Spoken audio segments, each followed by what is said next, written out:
Hi,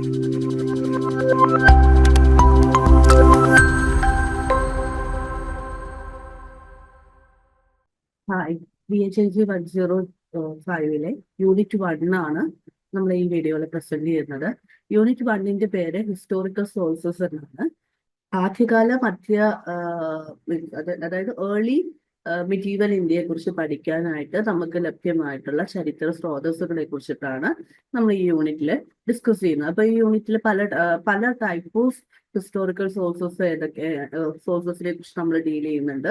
നമ്മുടെ particular historical period, അതായത് early medieval India എന്ന് പറയുന്ന നമ്മുടെ പെർട്ടിക്കുലർ ഹിസ്റ്റോറിക്കൽ പീരീഡിനെ കുറിച്ച് പഠിക്കാനായിട്ട് നമുക്ക് ലഭ്യമായിട്ടുള്ള different type of historical sources that include biographies or charitas, inscriptions, that is epigraphical sources, temples, archaeological എന്ന് പറയാം, ബട്ട് അത് സെപ്പറേറ്റ് ആയിട്ട് പഠിക്കുന്നുള്ളത് കൊണ്ട് ടെമ്പിൾസ് സെപ്പറേറ്റ് ഒരു കേസ് സ്റ്റഡി ആയിട്ട് ഇവിടെ നോക്കുന്നുണ്ട്.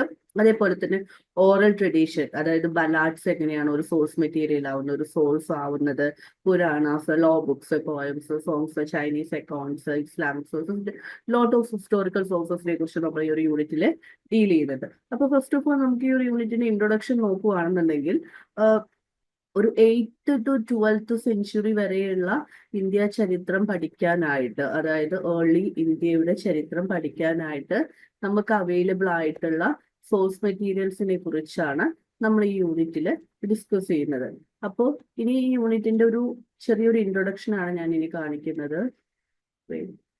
ഓക്കെ, സോ ഇവിടെ നമ്മൾ 8th to 12th or 13th century വരെയുള്ള ഏർലി മിഡീവൽ ഇന്ത്യൻ ഹിസ്റ്ററി പഠിക്കാനായിട്ട് നമുക്ക് അവൈലബിൾ ആയിട്ടുള്ള സോഴ്സ് മെറ്റീരിയൽസ് ആണ് നമ്മൾ ഈ യൂണിറ്റിൽ നോക്കുന്നത്. അതിൽ നമുക്ക് മെയിൻ ആയിട്ട് നമ്മൾ സ്കൂളിലൊക്കെ പഠിച്ചിട്ടുണ്ടാവും, ഹിസ്റ്റോറിക്കൽ സോഴ്സസിനെ നമുക്ക് ലിറ്റററി സോഴ്സസ് എന്നും ആർക്കിയോളജിക്കൽ സോഴ്സസ് എന്നൊക്കെ ഡിവൈഡ് ചെയ്യാം. അതിൽ തന്നെ ആർക്കിയോളജിക്കൽ സോഴ്സസിൽ നമുക്ക് കുറെ സബ് ഡിവിഷൻസ് ഉണ്ട്. എപ്പിഗ്രാഫിക്കൽ, ലൈക്ക് ന്യൂമിസ്മാറ്റിക്സ് എന്നൊക്കെ പറഞ്ഞിട്ട് കുറെ സബ് ഡിവിഷൻസ് ഉണ്ട് എന്നൊക്കെ നമ്മൾ പഠിച്ചിട്ടുണ്ടാവും. അപ്പോൾ ആ ഒരു കാര്യത്തെ കുറിച്ച് നമ്മളൊന്ന് ഇവിടെ ഡിസ്കസ് ചെയ്യുന്നുണ്ട്. അതായത് മെയിൻ ആയിട്ട് ആർക്കിയോളജി ആൻഡ് ലിറ്റററി സോഴ്സസ് ഏതൊക്കെയാണ് നമ്മൾ നോക്കുന്നുണ്ട്.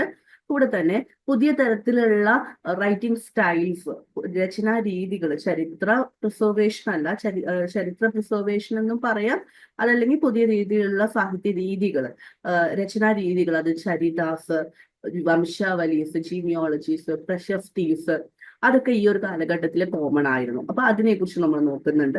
പിന്നെ ചൈനീസ് പിൽഗ്രിംസ്, ചൈനീസ് തീർത്ഥാടകരും ചൈനീസ് സ്കോളേഴ്സും ഇന്ത്യ വിസിറ്റ് ചെയ്തിരുന്നു.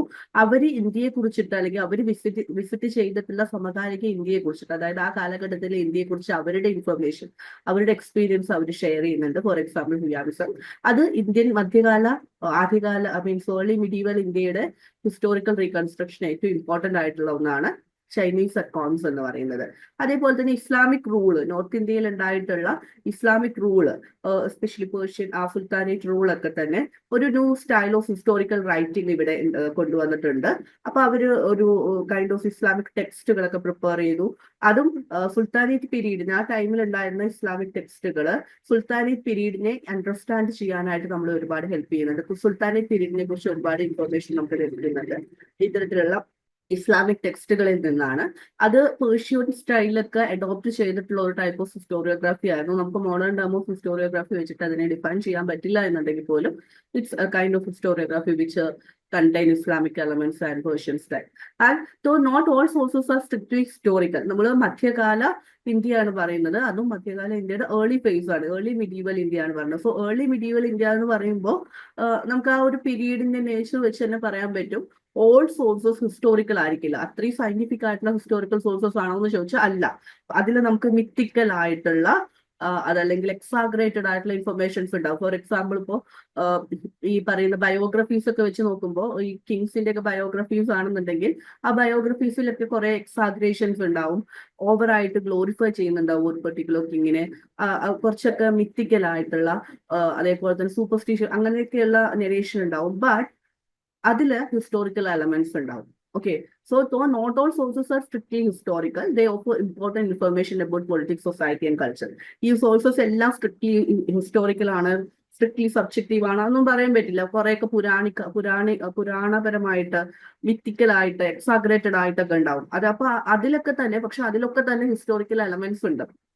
അപ്പൊ അത്രയും സയന്റിഫിക് ആയിട്ടുള്ള സോഴ്സസ് ഇല്ലാത്ത അഭാവത്തിൽ നമുക്ക് ഇത്തരത്തിലുള്ള ലിറ്റററി സോഴ്സസുകളെയും ഇത്തരത്തിലുള്ള ചരിതാസിനെയും വംശാവലീസിനെയും ഒക്കെ തന്നെ ചരിത്ര സ്രോതസ്സുകളായിട്ട് സ്വീകരിക്കേണ്ടി വരാറുണ്ട്. അപ്പൊ ആ ഒരു അണ്ടർസ്റ്റാൻഡിങ്ങിൽ വേണം നമ്മൾ ഇവിടെ ഈ ഒരു ചാപ്റ്ററിലോട്ട് കിടക്കാനായിട്ട്. സോ ഫസ്റ്റ് ടോപ്പിക് എന്ന് പറയുന്നത് മധ്യകാല ഇന്ത്യ ചരിത്രത്തിന്റെ പഠനത്തിന് ബയോഗ്രാഫീസ് അഥവാ ചരിതാസിനുള്ള റോളാണ് നമ്മൾ നോക്കുന്നത്. ബയോഗ്രഫീസ് നമുക്കറിയാം ജീവചരിത്രമാണ്. ഏർലി മിഡീവൽ ഇന്ത്യയിലെ ആ ഒരു കാലഘട്ടത്തിൽ എഴുതപ്പെട്ടിട്ടുള്ള ജീവചരിത്രങ്ങൾ അല്ലെങ്കിൽ ബയോഗ്രഫീസ് അതല്ലെങ്കിൽ ചരിതംസ് അല്ലെങ്കിൽ ചരിതാസ് ആ കാലഘട്ടത്തിന്റെ ഒരു ഡെപ്പിക്ഷൻ നടത്തുന്നുണ്ട്. അവിടുത്തെ സോഷ്യോ എക്കണോമിക് ആൻഡ് കൾച്ചറൽ ആസ്പെക്ട്സിനെ കുറിച്ചുള്ള ഡെപ്പിക്ഷൻ നടത്തുന്നുണ്ട്. അപ്പൊ ഇതൊരു പെർട്ടിക്കുലർ പേഴ്സന്റെ ബയോഗ്രഫിയെ കുറിച്ചിട്ടല്ല, ടോട്ടൽ ബയോഗ്രഫീസ് എന്ന് പറയുന്ന ഒരു ലിറ്റററി ബ്രാഞ്ചിന് എത്രത്തോളം ഹിസ്റ്റോറിക്കൽ സോഴ്സിലോട്ട് കോൺട്രിബ്യൂട്ട് ചെയ്യാൻ പറ്റിയിട്ടുണ്ട്, ഏർലി മിഡീവൽ ഇന്ത്യയിലെ ഹിസ്റ്റോറിക്കൽ സോഴ്സസിലോട്ട് കോൺട്രിബ്യൂട്ട് ചെയ്യാൻ പറ്റിയിട്ടുണ്ട് എന്നാണ് നോക്കുന്നത്. സോ ചരിതാസ് എന്ന് പറയുന്നത് എന്താണ്? That is biographies. ഇത് ആർ റിട്ടൺ ഓഫ് കാവ്യാസ്, കാവ്യങ്ങളുടെ പ്രോസുകളുടെ രൂപത്തിലാണ് അത് എഴുതിയിട്ടുള്ളത്. And the focusing on the actions of individuals, especially rulers. ഈ രാജാക്കന്മാരുടെ പ്രവർത്തികൾ, അവരുടെ ലൈക്ക് വാർ, അവരുടെ റിഫോംസ്, അവരുടെ ഡെവലപ്മെന്റ്സ്, അതിലേക്കാണ് എസ്പെഷ്യലി റൂളേഴ്സ് എന്ന് പറയുന്നുണ്ട്. രാജാക്കന്മാരാവാം, അല്ലെങ്കിൽ നമ്മളെ ഇന്ത്യൻ സൊസൈറ്റിയിലെ എലൈറ്റ്സ് എന്ന് പറയുന്ന ക്ലാസ് ഉണ്ടെങ്കിൽ അവർക്ക് political domination early middle means അവർക്ക് ഒരു പൊളിറ്റിക്കൽ ഡോമിനേഷൻ ഒന്നുമില്ല. ഇപ്പൊ നമ്മൾ പറയുന്ന പോലെ ഒരു ഫ്യൂഡൽ ക്ലാസ് ഒന്നും ആ ടൈമിൽ ഉണ്ടാവാത്തത് കൊണ്ട്, യൂറോപ്യൻ ലൈക്ക് ഫ്യൂഡൽ ക്ലാസ് ഒന്നും അവിടെ ഇല്ലാത്തത് കൊണ്ട് നമുക്ക് റൂളേഴ്സിന് തന്നെ റൂളേഴ്സ് എന്ന് തന്നെ പറയാം, അതായത് രാജാക്കന്മാരെന്ന് തന്നെ പറയാം. ഈ റൂളേഴ്സിനെ ബേസ് ചെയ്തിട്ടുള്ള അവരുടെ ബയോഗ്രഫീസ് അതാണ് ആ ടൈമിൽ ഉണ്ടാക്കിയിട്ടുള്ളത്. Then are in the form of kavyas. Then നമുക്ക് അറിയാവുന്ന ഒരു ഫേമസ് ഇന്ത്യൻ ഹിസ്റ്റോറിയൻ ആണ് Romila Thapar. So according to Romila Thapar, charitas reflect historical consciousness. ചരിത്രബോധമാണ് ചരിതത്തിലൂടെ നമുക്ക് മനസ്സിലാക്കുന്നത്. ചരിതം, ചരിത്രം രണ്ടും സെയിം ആണ്, സെയിം മീനിങ്ങിൽ യൂസ് ചെയ്യുന്ന വേർഡ്സ് ആണ്. അപ്പോൾ ഈ ചരിതാസ് എന്ന് പറയുന്നത് അല്ലെങ്കിൽ ബയോഗ്രഫീസ് ഹിസ്റ്റോറിക്കൽ കോൺഷ്യസ്നെസ് ആണ് റിഫ്ലക്ട് ചെയ്യുന്നത് എന്നാണ് റോമില താപ്പർ പറയുന്നത്. And it also emphasizing the cause and purpose of a person's action in time and space. അപ്പോൾ ഓരോ കാലഘട്ടത്തിലും ഓരോ രാജാക്കന്മാർ ചെയ്തിട്ടുള്ള കാര്യങ്ങൾക്കുള്ള എക്സ്പ്ലനേഷൻ, അതിനുള്ള കാരണം, അതിന്റെ പർപ്പസ്, അതിനെ കുറിച്ചിട്ടൊക്കെ ഉള്ള ഒരു എക്സ്പ്ലനേഷൻ അല്ലെങ്കിൽ അതിന്റെയൊക്കെ ഒരു എംബസൈസിങ് ഇവിടെ ഈ ചരിതാസിലൂടെ നമുക്ക് കിട്ടുന്നുണ്ട് എന്നാണ് റോമില താപ്പർ പറയുന്നത്. And those were not critical history but literary works. ഈ പറയുന്ന ബയോഗ്രഫീസും ചരിതാസും ഒക്കെ തന്നെ ഇപ്പൊ രാമചരിത എന്നൊക്കെ പറഞ്ഞ് നമുക്ക് പഠിക്കാനുണ്ട്. അതൊന്നും തന്നെ സ്ട്രിക്ട്ലി ഹിസ്റ്റോറിക്കൽ വർക്ക്സ് അല്ല. മിഡീവൽ ഇന്ത്യയിൽ നമ്മൾ ഏർലി മിഡീവൽ ഇന്ത്യയിലുള്ള പല സാൻസ്ക്രിറ്റ് സോഴ്സസും ഒന്നും സ്ട്രിക്ട്ലി ഹിസ്റ്റോറിക്കൽ അല്ല. ആ ഒരു ഹിസ്റ്റോറിക്കൽ സ്റ്റഡി എന്ന് പറയുന്ന ഇന്റൻഷനിൽ എഴുതപ്പെട്ട വർക്കുകളല്ല മോസ്റ്റ് ഓഫ് ദം. അത് ലിറ്റററി പീസുകളാണ്. So those were not critical history but literary works, still important for the historical reconstruction when there were no other scientific history sources. ആ കാലഘട്ടത്തെ കുറിച്ച് പഠിക്കാനായിട്ട് നമുക്ക് മറ്റു തരത്തിലുള്ള സ്ട്രിക്ട്ലി ഹിസ്റ്റോറിക്കൽ എന്ന് പറയുന്ന സയന്റിഫിക് ഹിസ്റ്റോറിക്കൽ എന്ന് പറയുന്ന സോഴ്സുകൾ അപ്പാർട്ട് ഫ്രം ആർക്കിയോളജി ഇല്ലാത്ത സ്ഥിതിക്ക് ഈ പറയുന്ന തരത്തിലുള്ള കാവ്യാസ് അല്ലെങ്കിൽ ലിറ്റററി വർക്സിനെയൊക്കെ തന്നെ നമ്മൾ ഹിസ്റ്റോറിക്കൽ സോഴ്സ് ആയിട്ട് സ്വീകരിച്ചേ പറ്റൂ. And charitas become significant as new polities emerge and courts, poets legitimized dynasties through royal biographies. അപ്പോൾ ഈ ചരിതാസ് എപ്പോഴാണ് ഇമ്പോർട്ടൻസ് ആയിട്ട് വന്നത്? ഈ ചരിതാസിന് പ്രാധാന്യം കിട്ടി തുടങ്ങിയത് ആദ്യകാല ഇന്ത്യൻ സമൂഹത്തിൽ, അല്ലെങ്കിൽ ഏർലി മിഡീവൽ ഫേസിൽ ഇന്ത്യയിൽ ഉണ്ടായിട്ടുള്ള പ്രോലിഫിക്കേഷൻ ഓഫ് ഡൈനാസ്റ്റീസ് മുതലാണ്. അതായത് കുറെ രാജവംശങ്ങൾ, കുറെ ന്യൂ പൊളിറ്റീസ് എമർജ് ചെയ്തു വന്നു. അപ്പൊ ആ പൊളിറ്റീസിനുമായി ബന്ധപ്പെട്ട് സ്കോളേഴ്സും പോയിറ്റ്സും ഒക്കെ ഉണ്ടായി വന്നു. ഈ പോയിറ്റ്സിന്റെയും സ്കോളേഴ്സിന്റെയും ഒക്കെ ഡ്യൂട്ടി എന്താണ്? അവരുടെ ലോഡ്, അതായത് അവരുടെ കിങ്ങിനെ ലെജിറ്റിമൈസ് ചെയ്യുക, ആ കിങ് റെപ്രസെന്റ് ചെയ്യുന്ന ഡൈനാസ്റ്റിനെ ലെജിറ്റിമൈസ് ചെയ്യുക എന്നുള്ളതാണ്. അപ്പോൾ അതിനൊരു എക്സാമ്പിൾ നമുക്ക് പറയാവുന്നത് ഹർഷചരിതയൊക്കെ ഇല്ലേ, ബാണഭട്ടയുടെ ആ കിങ്ങിനെ കുറച്ച് എംഫസൈസ് ചെയ്തേ പറയും. ആ ഒരു രീതിയിൽ നമുക്ക് അതിലെ ഗ്ലോറിഫിക്കേഷൻ എലമെന്റ്സ് ഉണ്ടാവും, എക്സാഗ്രേഷൻ എലമെന്റ്സ് ഉണ്ടാവും. ഇനിയിപ്പോ നമ്മളിപ്പോ കുറച്ച് സുൽത്താനേറ്റ് കഴിഞ്ഞ് മുഗൾസിലോട്ട് വന്നാലും നമ്മുടെ അക്ബർനാമയൊക്കെ അതുപോലത്തെ ഒരു ചരിതമാണ്. പക്ഷെ അദ്ദേഹം സ്ട്രിക്ട്ലി ചരിതം എന്ന് പറയാൻ പറ്റില്ല. ആ ഒരു ടേം അക്ബർനാമയുമായിട്ട് ബന്ധപ്പെട്ട് നമുക്ക് യൂസ് ചെയ്യാൻ പറ്റില്ല. But we can use biographies instead of charita for Akbarnama. So ഈ പുതിയ തരത്തിലുള്ള രാജവംശങ്ങൾ മധ്യകാല ഇന്ത്യയിൽ ഉയർന്നു വന്ന സാഹചര്യത്തിലാണ് ബയോഗ്രഫീസിനും ചരിതാസിന്റെ ഒക്കെ രചനകൾ കൂടി വരുന്നത്. ആ പുതിയ രാജവംശങ്ങളുമായി ബന്ധപ്പെട്ട് കുറെ കവികളും അതുമായി ബന്ധപ്പെട്ടുള്ള സ്കോളേഴ്സും ഒക്കെ ഉണ്ടായിരുന്നു. അവരുടെ പ്രധാനപ്പെട്ട ഡ്യൂട്ടി അവർ റെപ്രസെന്റ് ചെയ്യുന്ന ഡൈനാസ്റ്റി രാജവംശത്തിന് നല്ലൊരു ചരിത്രം ഉണ്ടാക്കി കൊടുക്കുക എന്നുള്ളതാണ്. ചരിത്രം മീൻസ് നല്ലൊരു ട്രഡീഷണൽ, നല്ലൊരു ലീനേജ് ഉണ്ട് എന്നുള്ള രീതിയിലുള്ള ഒരു അവകാശവാദം അല്ലെങ്കിൽ അത്തരത്തിലുള്ള ഒരു ക്രിയേഷൻ നടത്തുക എന്നുള്ളതായിരുന്നു. സോ ഈ റോയൽ ബയോഗ്രഫീസ് ഈ ഒരു കാലഘട്ടത്തിൽ കൂടുതലായിട്ട് രാജവംശങ്ങളുമായി ബന്ധപ്പെട്ട ബയോഗ്രഫീസ് ആണ് ഈ ഒരു കാലഘട്ടത്തിൽ കൂടുതലായിട്ട് ക്രിയേറ്റ് ചെയ്യപ്പെട്ടിട്ടുള്ളത്. Post 7th century poets were more hegemonic. Hegemonic എന്ന് പറഞ്ഞാൽ ഇറ്റ്സ് ലൈക്ക് ഒരു ഡോമിനേഷൻ, ഒരു ആധിപത്യമുള്ള സ്റ്റൈലായിരുന്നു. With the rise of bhakti poets emphasizing personal devotion. Then biographical writings filled the gaps left by the Puranas. അതിന് മുന്നേയുള്ള ആൻഷ്യൻ കാലഘട്ടത്തിലെ പുരാണങ്ങൾക്കായിരുന്നു പ്രാതിനിധ്യം ഉണ്ടായിരുന്നത്. അപ്പൊ ഈ പുരാണങ്ങളുടെ ആ ഒരു ട്രെൻഡ് അല്ലെങ്കിൽ പുരാണാസിന്റെ ക്രിയേഷന്റെ ഒരു ട്രെൻഡ് അവസാനിച്ച ആ ഒരു ഗ്യാപ്പ് അല്ലെങ്കിൽ അതിന്റെ ഒരു ഗ്യാപ്പ് ഫിൽ ചെയ്തത് ബയോഗ്രഫിക്കൽ ട്രഡീഷൻസും ആണ്. അപ്പോൾ ഈ ബയോഗ്രഫിക്കൽ ട്രഡീഷൻസും വരുന്നതിന് മുന്നേ നമ്മൾ ഹിസ്റ്റോറിക്കൽ സോഴ്സസ് ആയിട്ട് റിലേറ്റ് ചെയ്യുന്നത് പുരാണാസിനെ അടക്കമാണ്. ഈവൻ ദോ അത് മിത്തിക്കലാണ്, അത് എക്സാഗ്രേറ്റഡ് ആണെന്ന് നമുക്കറിയാമെങ്കിൽ പോലും അതിലുള്ള ഹിസ്റ്റോറിക്കൽ എലമെന്റ്സിനെ വി ഷുഡ് അക്സെപ്റ്റ്. നമ്മൾ അതിനെ സ്ക്രൂട്ടനിങ് ചെയ്തെടുക്കേണ്ടതൊക്കെ ആയിട്ടുള്ള ആ ഒരു പ്രോസസ്സിലാണ് ഹിസ്റ്ററി റീകൺസ്ട്രക്ട് ചെയ്തിട്ടുള്ളത്. So the writing of Puranas, or the biographical writing filled the gap left by the Puranas, which stopped providing dynastic list after the mid-first millennium CE. And for example ഒരു ചരിതാസൻ അല്ലെങ്കിൽ ബയോഗ്രഫിക് example ആയിട്ട് പറയുന്നത്, ഇവിടെ നമ്മൾ ഇപ്പോൾ ഇവിടെ പഠിക്കുന്ന പല റൂളേഴ്സും നമുക്ക് അത്ര ഫെമിലിയർ ആയിരിക്കില്ല. അതെന്താന്ന് വെച്ചാൽ ഞാൻ ഈ ടോപ്പിക്കിൽ നിന്ന് വിട്ടൊരു കാര്യം പറയുകയാണ്. നമ്മൾ ഈ പേപ്പറിൽ ജനറലി ഡീൽ ചെയ്യുന്നത് നമ്മൾ ഇമ്പോർട്ടൻ്റ്ലി മനസ്സിലാക്കുന്ന ഡൈനാസ്റ്റീസ് മാത്രമല്ല. നമ്മൾ ഇമ്പോർട്ടൻ്റ് ആയിട്ട് പഠിക്കുന്ന വലിയ ഡൈനാസ്റ്റീസ്, മൗര്യൻ, ഗുപ്ത അങ്ങനെയുള്ള ഡൈനാസ്റ്റീസ് മാത്രമല്ല, അതിൻ്റെ കൂടെ തന്നെ സ്മോൾ ആയിട്ടുണ്ടായിരുന്ന പൊളിറ്റിക്കൽ ഗ്രൂപ്പ്സിനെ കുറിച്ചും അതായത് പൊളിറ്റിക്കൽ പവേഴ്സിനെ കുറിച്ചും പഠിക്കുന്നുണ്ട്. അപ്പൊ അങ്ങനെ കുറെ നമ്മൾ കേൾക്കാത്ത കുറെ രാജാക്കന്മാരുടെ കിങ്സിന്റെ പേര് ഇതില് മേ ബി ഉണ്ടായിരിക്കാം. സോ ആ പേരുകൾ അണ്ടർലൈൻ ചെയ്തിട്ടോ സെപ്പറേറ്റ് എഴുതി വെച്ചിട്ടൊക്കെ പഠിക്കുന്നതായിരിക്കും നല്ലത്. സോ അതിന് ഫസ്റ്റ് ഉള്ളത് രാമചരിതയാണ്. രാമചരിതം എന്ന് പറയുന്നത് ഒരു ചരിതാണ്, ഒരു വർക്കാണ്. അത് എഴുതിയിട്ടുള്ള ഓഥറിന്റെ പേര് സന്ധ്യാകാരൻ നന്ദിൻ എന്നാണ്. സോ രാമപാല എന്ന് പറയുന്ന റൂളറിന്റെ ഉദയം, അതായത് റൈസ് എന്ന് പറയുന്നത് അവരുടെ ഒരു ആ രാജാവിന്റെ എമർജൻസിനെ കുറിച്ചും അതേപോലെ തന്നെ കൈവാർത്ത റിവോൾട്ടിനെ കുറിച്ചും അവിടെ ഉണ്ടായിട്ടുള്ള ഫസ്റ്റ് പെസന്റ് റിവോൾട്ടിനെ കുറിച്ചിട്ടൊക്കെയാണ് രാമചരിതയിൽ നിന്ന് നമുക്ക് ഇൻഫർമേഷൻ കിട്ടുന്നത്. രാമചരിത എന്ന് പറയുന്നത് ഈ രാംപാല എന്ന് പറയുന്ന രാജാവിനെ കുറിച്ചുള്ള ഇൻഫർമേഷൻ നമുക്ക് തരുന്നുണ്ട്. അതേപോലെ തന്നെ ഈ പറയുന്ന കൈവർത്ത എന്ന് പറയുന്ന ആ ടൈമിൽ, ആ രാജാവിന്റെ ടൈമിൽ ഉണ്ടായിട്ടുള്ള കൈവർത്ത റിവോൾട്ടിനെ കുറിച്ചുള്ള ഇൻഫർമേഷൻ നമുക്ക് കിട്ടുന്നുണ്ട് ഇതിന്ന്. അതേപോലെ തന്നെ ആ സമയത്ത് ഉണ്ടായിട്ടുള്ള ഫസ്റ്റ് പെസന്റ് റിവോൾട്ടിനെ കുറിച്ച് നമുക്ക് ഇതിൽ നിന്ന് ഇൻഫർമേഷൻ കിട്ടുന്നുണ്ട്. ഞാൻ പറഞ്ഞത് നമ്മൾ ജനറലി കേട്ട് ശീലിക്കാത്ത ഇന്ത്യൻ ചരിത്രത്തിന്റെ ചില ഭാഗങ്ങളെ കുറിച്ചിട്ടാണ് ഇവിടെ പറയുന്നത് എന്നാണ് കേട്ടോ. പിന്നെ നവസഹ ശംഖചരിത എന്ന് പറയുന്നത് മറ്റൊരു ചരിതമാണ്. ഇത് വിക്രമൻ ദേവചരിത എന്നാണ്. അത് മറ്റൊരു വർക്കാണ്. വിക്രമൻ ദേവചരിത എന്ന് പറയുന്നത് മറ്റൊരു വർക്കാണ്. സോ ഇത് രണ്ടും സിന്ധുരാജ ആൻഡ് വിക്രമാദിത്യ എന്ന് പറയുന്ന രണ്ട് കിങ്സിന്റെ റൂളിങ്ങിനെയും അവരുടെ ആ ഒരു പീരീഡിനെ അല്ലെങ്കിൽ അവരെ കോൺസെൻട്രേറ്റ് ചെയ്തിട്ടുള്ള വർക്കുകളാണ്. വർക്കുകളുടെ പേര് അണ്ടർലൈൻ ചെയ്ത് വെക്കുക. ഓതേഴ്സിന് ഓർമ്മ കിട്ടിയിട്ടില്ലെങ്കിലും വർക്കിന്റെ പേരുകൾ ഇമ്പോർട്ടൻ്റ് ആണ്.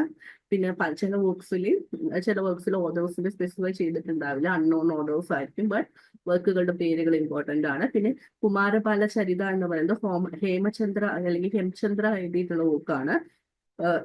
അത് കുമാരപാല എന്ന് പറയുന്ന അൻഹിലാവാദയുടെ റൂളറായിരുന്ന ആ ഒരു കിങ്ങിനെ കുറിച്ചിട്ടാണ് പറയുന്നത്. പിന്നെ ചരിതാസ് നമുക്ക് റോയൽ പൊളിറ്റിക്സിനെ കുറിച്ചും പിന്തുടർച്ചാവകാശത്തെ, ഒരു കിങ്ങിന് ശേഷം മറ്റൊരു കിങ് വരുന്നു, ആ ഒരു പ്രോസസ്സിനെ കുറിച്ചും സക്സഷൻ സ്ട്രഗിൾസിനെ കുറിച്ചും അതേപോലെ തന്നെ ഏത് രീതിയിലാണ് ഈ കിങ് ഈ രാജാവായത്, ആ കിങ്ങിന് ഒരു നല്ല ലീനേജ് ഉണ്ടായിരുന്നു. ഇപ്പോൾ നമ്മുടെ മുഷിക വംശകാവ്യത്തിലൊക്കെ പറഞ്ഞിട്ടുണ്ട് അതുലന്റെ ആ ഒരു, അതായത് ഒരു നല്ല രീതിയിലുള്ള വലിയൊരു ദൈവം ഗിഫ്റ്റ് കൊടുത്ത പോലത്തെ രീതിയിൽ അല്ലെങ്കിൽ ഒരു വലിയൊരു സ്ട്രഗിൾ ചെയ്തിട്ട് രാജാവായ ആളാണ്, വലിയ യുദ്ധം ചെയ്തിട്ട് രാജാവ്, അങ്ങനത്തെയൊക്കെ പറഞ്ഞിട്ട് ഈ കിങ്ങിനെ പറ്റുന്നവർക്കൊന്ന് ലെജിറ്റിമൈസ് ചെയ്യുക ആ ഒരു കിങ്ഡത്തിനെ, ആ കിങ്ങിനെ, ആ ഒരു പ്രോസസ്സ് അല്ലെങ്കിൽ ആ ഒരു പ്രവണത നമുക്ക് ചരിതാസിൽ കാണാൻ പറ്റും. അടുത്തത് ഇൻസ്ക്രിപ്ഷൻസ് ആണ്. ഇൻസ്ക്രിപ്ഷൻസ് അതായത് എങ്ങനെയാണ് മധ്യകാല ഇന്ത്യ ചരിത്രത്തിൽ ഏർലി മിഡീവൽ പീരീഡിലെ ഒരു ഹിസ്റ്റോറിക്കൽ സോഴ്സസ് ആയിട്ട് ഇൻസ്ക്രിപ്ഷൻ വളരെ ഇമ്പോർട്ടന്റ് ആയിട്ടുള്ള ഒരു ഹിസ്റ്റോറിക്കൽ സോഴ്സസ് ആണ് ഇൻസ്ക്രിപ്ഷൻ. സോ ഇൻസ്ക്രിപ്ഷൻസിന്റെ ഇമ്പോർട്ടൻസ് ആണ് നമ്മൾ നോക്കുന്നത്. So this was a crucial historical document that reflects the political, social, economic, and religious dynamic of the time. Inscriptions എന്ന് പറഞ്ഞാൽ ശിലാലിഖിതങ്ങളാണ്. ആ കാലഘട്ടത്തിലുള്ള രാഷ്ട്രീയ, സാമ്പത്തിക, സാമൂഹിക, മതപരമായിട്ടുള്ള എല്ലാ മാറ്റങ്ങളും നമുക്ക് ഈ പറയുന്ന ഇൻസ്ക്രിപ്ഷൻസിൽ നിന്ന് മനസ്സിലാക്കാൻ പറ്റും. Inscriptions ranging from royal edicts and land grants to eulogies and legal records provide valuable insights into changing structure of governments and rise of dynasty and shift of economic system. ആ കാലഘട്ടത്തിൽ നടന്നിട്ടുള്ള ഗവൺമെന്റിന്റെ സ്ട്രക്ചറിനെ കുറിച്ച്, അതേപോലെ തന്നെ പുതിയ രാജവംശങ്ങളുടെ ഉദയത്തെ കുറിച്ച്, ഓരോ രാജവംശങ്ങളും രാജാക്കന്മാരും ചെയ്തിട്ടുള്ള റിഫോംസിനെ കുറിച്ച്, സ്ട്രക്ചർ ഓഫ് ഗവൺമെന്റിനെ കുറിച്ച്, എക്കണോമിക് സിസ്റ്റത്തിൽ ഉണ്ടാകുന്ന ട്രെൻഡുകളെ കുറിച്ച് ലാൻഡ് ഗ്രാന്റിൽ നിന്നൊക്കെ നമുക്ക് മനസ്സിലാകുന്നില്ല. അപ്പൊ അങ്ങനത്തെ കാര്യങ്ങളൊക്കെ തന്നെ നമുക്ക് ഇൻസ്ക്രിപ്ഷനിൽ നിന്ന് മനസ്സിലാക്കാൻ സാധിക്കുന്നുണ്ട്. Inscriptions also help us to understand the history of early medieval India, especially after Gupta period. Gupta പീരീഡിന് ശേഷമുള്ള മിഡീവൽ ഇന്ത്യയെ കുറിച്ചിട്ട് നമുക്ക് വളരെ ഡീറ്റെയിൽ ആയിട്ട് മനസ്സിലാക്കാനായിട്ട് wide variety of inscription sources ലഭ്യമാണ്. ഇനി ടൈപ്പ് ഓഫ് ഇൻസ്ക്രിപ്ഷൻസ്, പല തരത്തിലുള്ള ഇൻസ്ക്രിപ്ഷൻസ് ഉണ്ട്. റോയൽ എഡിക്ട്സ് ഉണ്ട്, വോൾട്ടി ഇൻസ്ക്രിപ്ഷൻസ് ഉണ്ട്, ബയോഗ്രഫിക്കൽ സ്റ്റേറ്റ്മെന്റ്സ് ഉണ്ട്.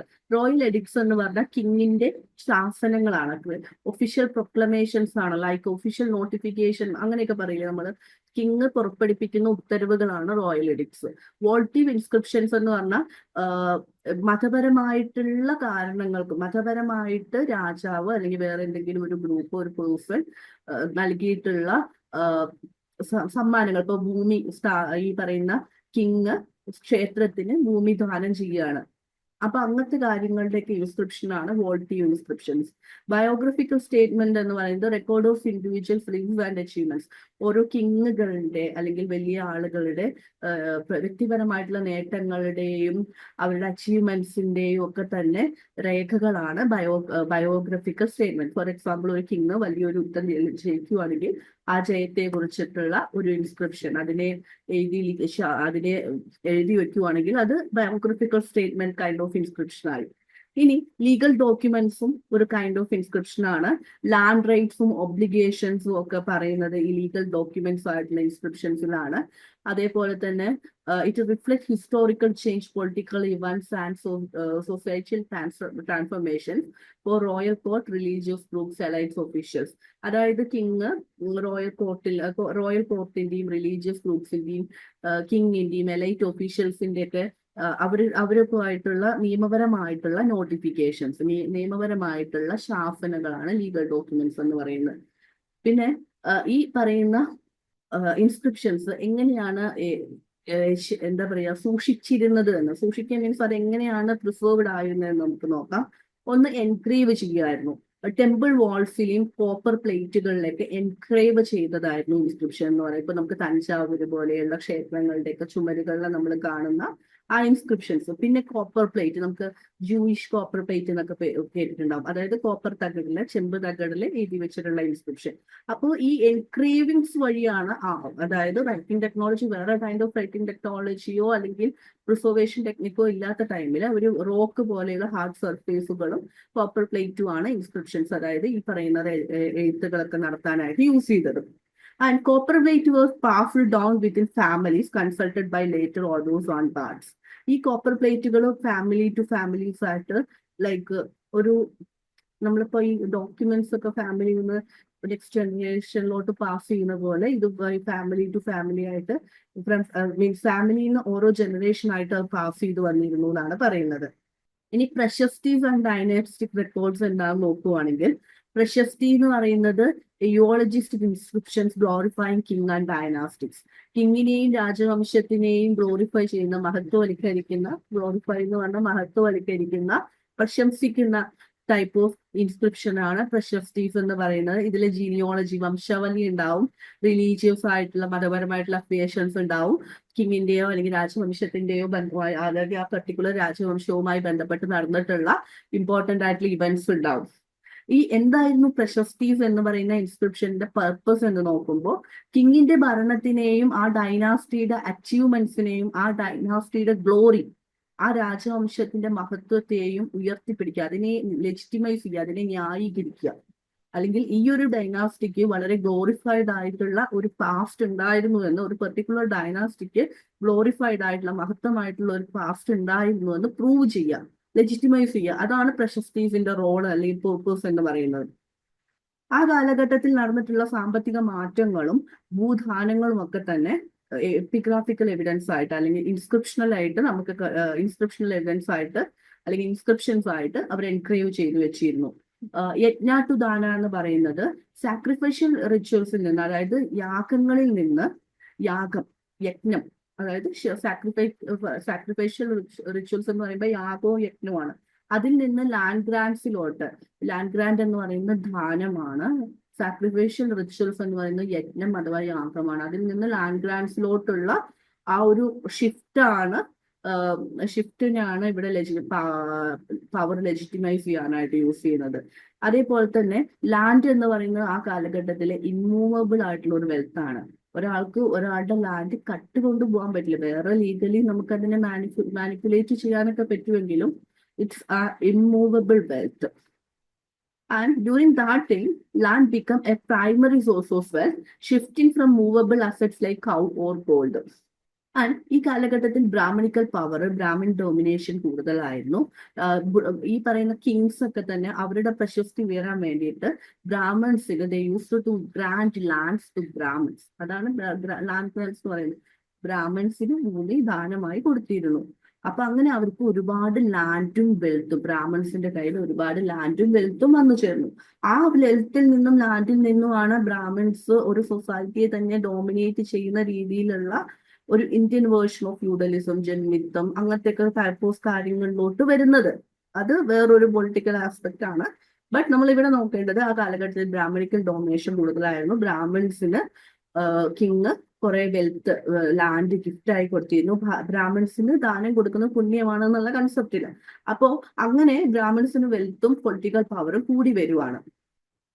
ഇനി ഈ കാലഘട്ടത്തിൽ ഉണ്ടായിരുന്ന പൊളിറ്റിക്കൽ ആൻഡ് എക്കണോമിക് ട്രാൻസ്ഫോർമേഷൻസിനെ കുറിച്ച് നമുക്ക് എപ്പിഗ്രാഫിയിൽ നിന്ന്, എപ്പിഗ്രാഫി എന്ന് പറയുന്നത് ഇൻസ്ക്രിപ്ഷനെയാണ് കേട്ടോ, ഇൻസ്ക്രിപ്ഷൻസിൽ നിന്ന് ഇൻഫർമേഷൻ കിട്ടുന്നുണ്ട്. അപ്പോൾ ഈ സമയത്ത് ഫ്യൂഡലിസം എമർജ് ചെയ്യുന്നുണ്ട്. ഇന്ത്യൻ വേർഷൻ ഓഫ് ഫ്യൂഡലിസം എന്ന് നമ്മൾ ആദ്യം മനസ്സിലാക്കണം.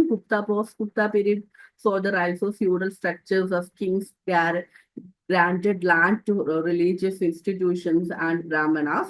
Inscriptions reflect the centralization of power and its decentralization through land grants. Grants എന്ന് പറയുന്നത് ഒരു ഗിഫ്റ്റ് ആണ് ഇവിടെ ഉദ്ദേശിക്കുന്നത്. ലാൻഡ് ഗ്രാൻഡ് എന്ന് പറയുന്നത് ഗിവിംഗ് മീൻസ്, ഗ്രാൻഡ് എന്ന് പറയുന്നത് ഇവിടെ ഗിഫ്റ്റ് ആണ്. ഡൊണേഷൻ എന്നും പറയാം, ദാനം എന്നും പറയാം. പക്ഷെ നമ്മൾ land grand, gift of land gift അങ്ങനെയൊക്കെയുള്ള ടേംസ് ആണ് യൂസ് ചെയ്യാറുള്ളത്. എനിവേ, ഇപ്പൊ നമ്മൾ പറഞ്ഞത് എങ്ങനെയാണ് ഇൻസ്ക്രിപ്ഷൻ, ഏതൊക്കെ രീതിയിലുള്ള കാര്യങ്ങളാണ് നമുക്ക് ഇൻസ്ക്രിപ്ഷനിൽ നിന്ന് മനസ്സിലാവുന്നതെന്നാണ്. ആ ടൈമത്തെ ഫ്യൂഡലിസത്തെ കുറിച്ച്, ലാൻഡ് ഒബ്ലിഗേഷൻസിനെ കുറിച്ച്, കിങ്സിന്റെ ജീനിയോളജിയെ കുറിച്ച്, പൊളിറ്റിക്കൽ സ്ട്രക്ചറിനെ കുറിച്ച്, അങ്ങനെ ഒരുപാട് കാര്യങ്ങൾ നമുക്ക് ഇൻസ്ക്രിപ്ഷനിൽ നിന്ന് മനസ്സിലാക്കാൻ സാധിക്കും. അടുത്തത് ഈ ഇൻസ്ക്രിപ്ഷൻസിലുള്ള ലാംഗ്വേജ് എവല്യൂഷൻ. എങ്ങനെയാണ് ഇൻസ്ക്രിപ്ഷനിലെ ഭാഷ പരിണമിച്ചു വരുന്നത്, ഏത് ഭാഷയാണ് അവർ ഉപയോഗിച്ചത് എന്നാണ്. പ്രീ ഗുപ്ത പീരീഡിലെ അവർ ഉപയോഗിച്ചത് പ്രാകൃത് എന്ന് പറയുന്ന ഒരു ഭാഷയാണ്. അതൊരു ഇൻക്ലൂസീവ് ലാംഗ്വേജ് ആയിരുന്നു. പ്രീ ഗുപ്ത പീരീഡ് എന്ന് പറയുമ്പോൾ ഗുപ്താസിന് മുന്നേ ഉള്ള പീരീഡ്, ആ പീരീഡിലെ പ്രാകൃത് ഭാഷയിലാണ് ഇൻസ്ക്രിപ്ഷൻസ് ഉണ്ടായിരുന്നത്. പോസ്റ്റ് ഗുപ്ത പീരീഡിലെ സാംസ്ക്രിറ്റ്, ബ്രാഹ്മിൻ ഡോമിനേഷൻ കൂടുന്നതോടൊപ്പം തന്നെ സാംസ്ക്രിറ്റ് ഒരു ഡോമിനന്റ് ലാംഗ്വേജ് ആയിട്ട് വന്നു. എലൈറ്റ്സ്, അതായത് സമൂഹത്തിലെ വരേണ്യ വർഗം അഥവാ ഉയർന്ന വർഗം ഉപയോഗിക്കുന്ന, രാജവംശം ഉപയോഗിക്കുന്ന, ഒഫീഷ്യൽ റെക്കോർഡ്സിന് ഉപയോഗിക്കുന്ന ഒരു വരേണ്യ ഭാഷയായിട്ട് സംസ്കൃതം ഉയർന്നു വന്നു. So of course post Gupta പീരീഡിലെ സംസ്കൃതമായിരുന്നു ഇൻസ്ക്രിപ്ഷൻസിന് എഴുതാൻ ഉപയോഗിച്ചിട്ടുള്ള ഭാഷ. ഇനി ആ സമയത്ത് തന്നെ റീജിയണൽ ലാംഗ്വേജസ് ആയിട്ടുള്ള പല ഭാഷകളും ഉണ്ടായിരുന്നു. അതായത് പ്രാദേശിക ഭാഷകൾ ആ സമയത്ത് ഒരുപാട് ഉണ്ടായിരുന്നു. By the second millennium CE regional languages started appearing in inscriptions. Second മില്ലിയനും CE ആയപ്പോൾ ചുരുക്കം ചില റീജിയണൽ പ്രാദേശിക ഭാഷകളിലെ ഇൻസ്ക്രിപ്ഷൻസ് ക്രിയേറ്റ് ചെയ്യാൻ തുടങ്ങി. പക്ഷെ പ്രശസ്തി പോലെയുള്ള കിങ്ഡവും ഡൈനാസ്റ്റിയുമായി ബന്ധപ്പെട്ടിട്ടുള്ള കാര്യങ്ങൾ ആൾവേസ് റിമൈൻഡ് ഇൻ സാൻസ്ക്രിറ്റ്. അതൊക്കെ സാൻസ്ക്രിറ്റിൽ മാത്രമായിരുന്നു ഉണ്ടായിരുന്നത്. ഇനി ഇൻസ്ക്രിപ്ഷന്റെ ഇമ്പോർട്ടൻസ് നോക്കുകയാണെങ്കിൽ inscriptions are very essential for reconstructing the history of dynasties after Gupta period. Gupta പീരീഡിന് ശേഷമുള്ള പൊളിറ്റിക്കൽ ഹിസ്റ്ററി അല്ലെങ്കിൽ ഇന്ത്യൻ ഹിസ്റ്ററി റീക്രിയേറ്റ് ചെയ്യാനായിട്ട്, ഡൈനാസ്റ്റിക് ഹിസ്റ്ററീസ് ഒക്കെ റീക്രിയേറ്റ് ചെയ്യാനായിട്ട് ഇൻസ്ക്രിപ്ഷൻസ് വളരെ എസെൻഷ്യൽ ആയിട്ടുള്ള ഒരു സോഴ്സ് മെറ്റീരിയൽ ആണ്. വളരെ ആ സമയത്ത് നടന്നിട്ടുള്ള ലാൻഡ് ഗ്രാൻസിനെ കുറിച്ചും സോഷ്യൽ എക്കോണമിനെ കുറിച്ചും സൊസൈറ്റിനെ കുറിച്ചും കിങ്ങിന്റെ സ്റ്റാറ്റസിനെ കുറിച്ചും ബ്രാഹ്മണാസിനെ കുറിച്ചും അതർ ഗ്രൂപ്പ്സിനെ കുറിച്ചിട്ടൊക്കെ ഉള്ള ഇൻസൈറ്റ്സ് നമുക്ക് പ്രൊവൈഡ് ചെയ്യുന്നത് ഇൻസ്ക്രിപ്ഷൻ ആണ്. Inscriptions provide evidence for debates on early medieval Indian feudalism, urbanisation and the role of woman and class.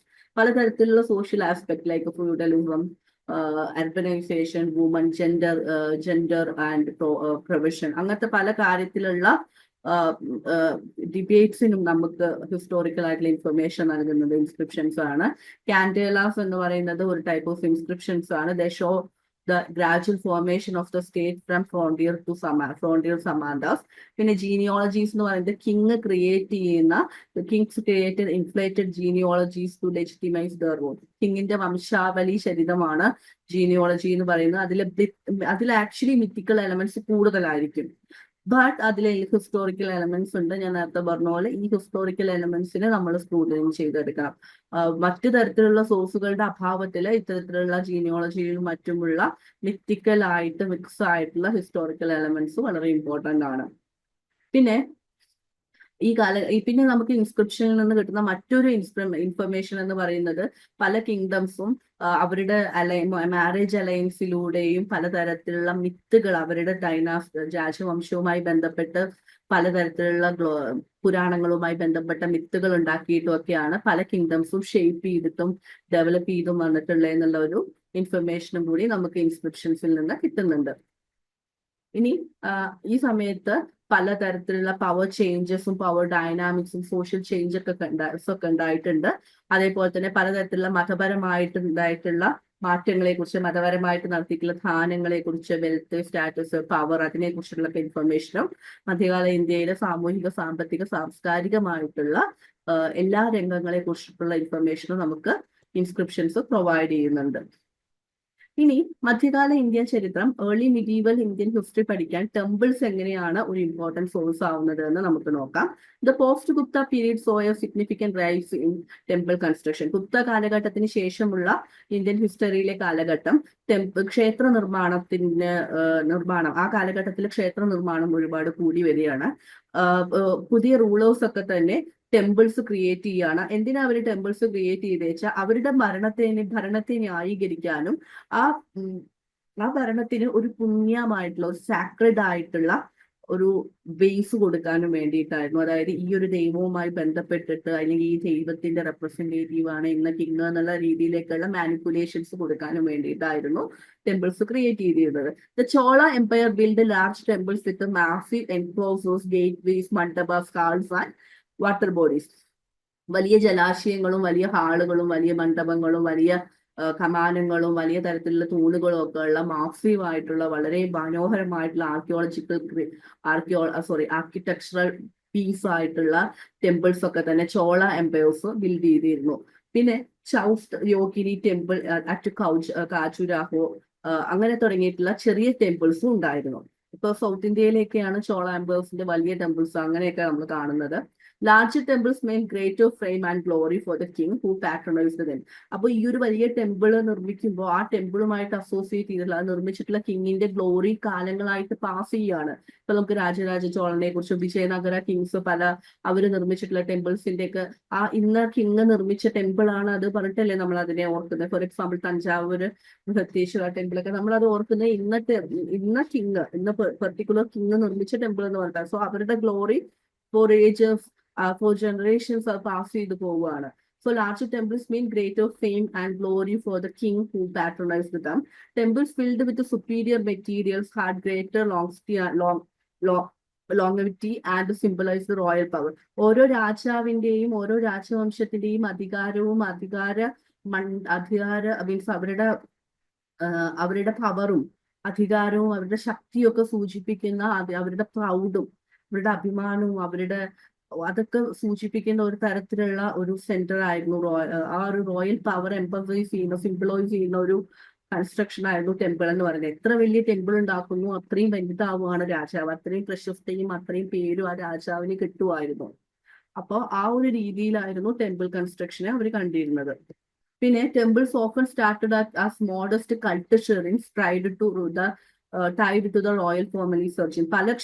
പല ക്ഷേത്രങ്ങളിലുമുള്ള ദേവതകളെയും അല്ലെങ്കിൽ ദൈവസങ്കല്പത്തിനെയും അത് നിർമ്മിച്ചിട്ടുള്ള രാജാവുമായിട്ട് ബന്ധപ്പെട്ട രാജവംശവുമായിട്ടുള്ള ഒരു ലിങ്കേജ് അവർ കൊടുത്തിരുന്നു. അതായത് ഈ ദൈവത്തിന്റെ റെപ്രസെന്റേറ്റീവ് ആണ് ഈ കിങ്ഡത്തിലെ ഈ റോയൽ ഫാമിലിയിലെ ആദ്യത്തെ കിങ്, അങ്ങനത്തെയൊക്കെ രീതിയിലുള്ള റെപ്രസെന്റേഷൻ ഒക്കെ അവർ കൊടുത്തിരുന്നു.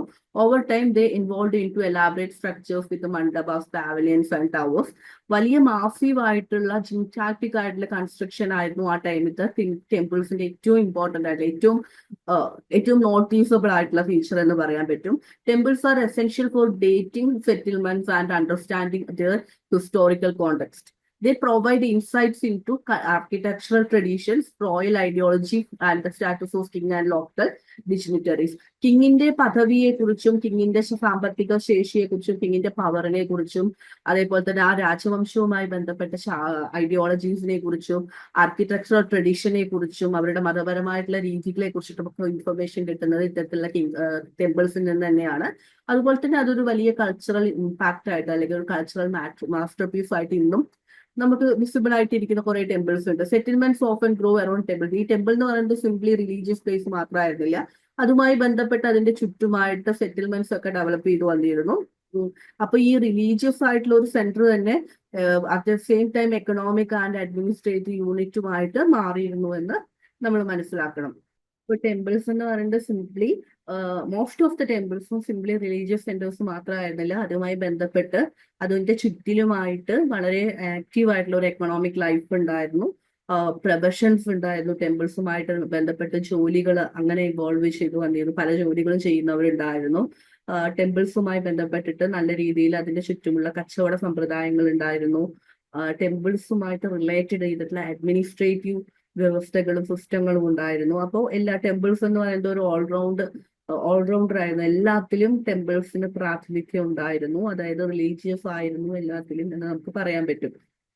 ഇനി ഓറൽ ട്രഡീഷൻ അഥവാ ബാർഡിക് ട്രഡീഷന് എങ്ങനെയാണ് മധ്യകാലഘട്ടത്തിലോട്ട് സംഭാവനകൾ ചെയ്യാൻ സാധിച്ചത് എന്നാണ് നോക്കുന്നത്. വാമൊഴി ചരിത്രം എന്നാണ് ഓറൽ ട്രഡീഷന്റെ അർത്ഥം. ഓറൽ ട്രഡീഷൻ അഥവാ വാമൊഴി ചരിത്രം എങ്ങനെയാണ്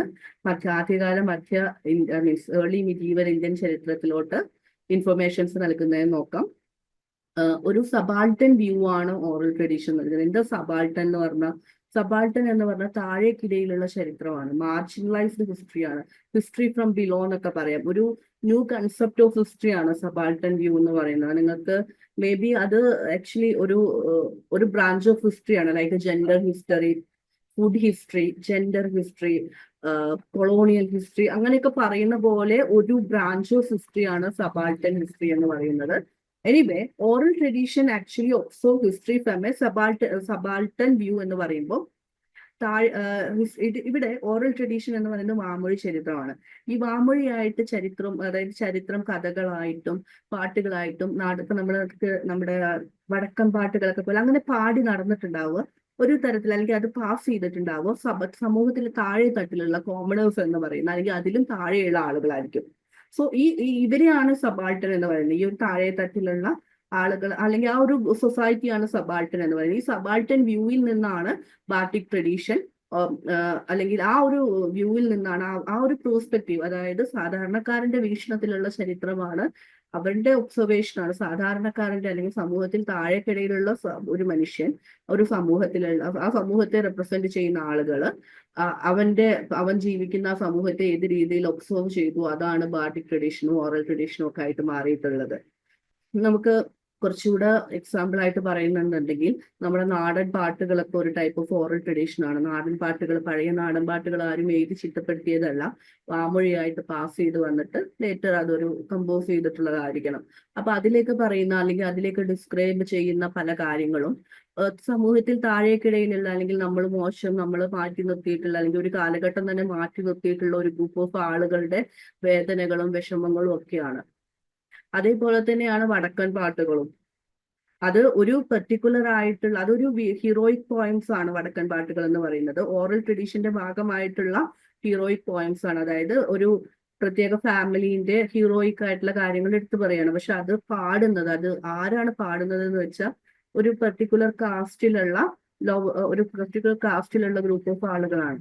അപ്പോ അതും ഈ സെയിം ഒരു ഇതിനെയാണ് നമ്മൾ റെപ്രസെന്റ് ചെയ്യുന്നത്. അതായത് സബാൾട്ടൻ ആയിട്ടുള്ള, മാർജിനലൈസ്ഡ് ആയിട്ടുള്ള, അതായത് അരികുവൽക്കരിക്കപ്പെട്ടിട്ടുള്ള, മാറ്റി നിർത്തപ്പെട്ടിട്ടുള്ള സമൂഹത്തിന്റെ താഴേക്കിടയിലുള്ള ആളുകൾ ചരിത്രത്തെ വീക്ഷിക്കുന്നത്, ആ വീക്ഷണം അവരവരുടെ വാമൊഴിയായിട്ട്, പാട്ടുകളായിട്ട്, കലകളായിട്ട് കൈമാറ്റം ചെയ്തു പോരുന്നു. അതാണ് ഓറൽ ട്രഡീഷനും ട്രഡീഷനുമായിട്ട് മാറിയിട്ടുള്ളത്.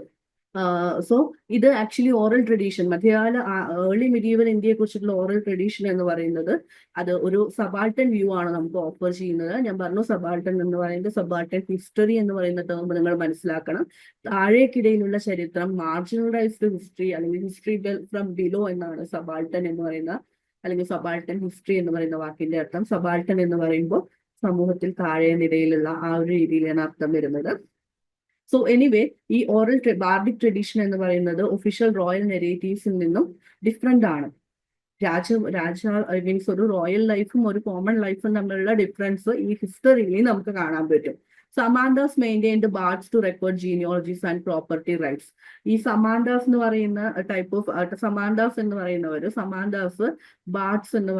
ബാർഡ്സ് എന്ന് പറഞ്ഞ നാടോടികൾ എന്നൊക്കെ പറയാം, അവരോട് ഈ വംശാവലികളും പ്രോപ്പർട്ടി റൈറ്റ്സും ഒക്കെ റെക്കോർഡ് ചെയ്യാൻ ആവശ്യപ്പെട്ടിരുന്നു. ഈ ബാർഡ്സ് എന്ന് പറയുമ്പോൾ നാടോടികൾ, ഇപ്പൊ ഈ പാട്ടൊക്കെ പാടി നടക്കുന്ന ആളുകളെ അടക്കം നമുക്ക് ഇങ്ങനെ പറയാം. പാട്ടുപാടി ഇങ്ങനെ നാടുകളിലൂടെയൊക്കെ നടക്കില്ലേ, അങ്ങനത്തെ ആളുകള്.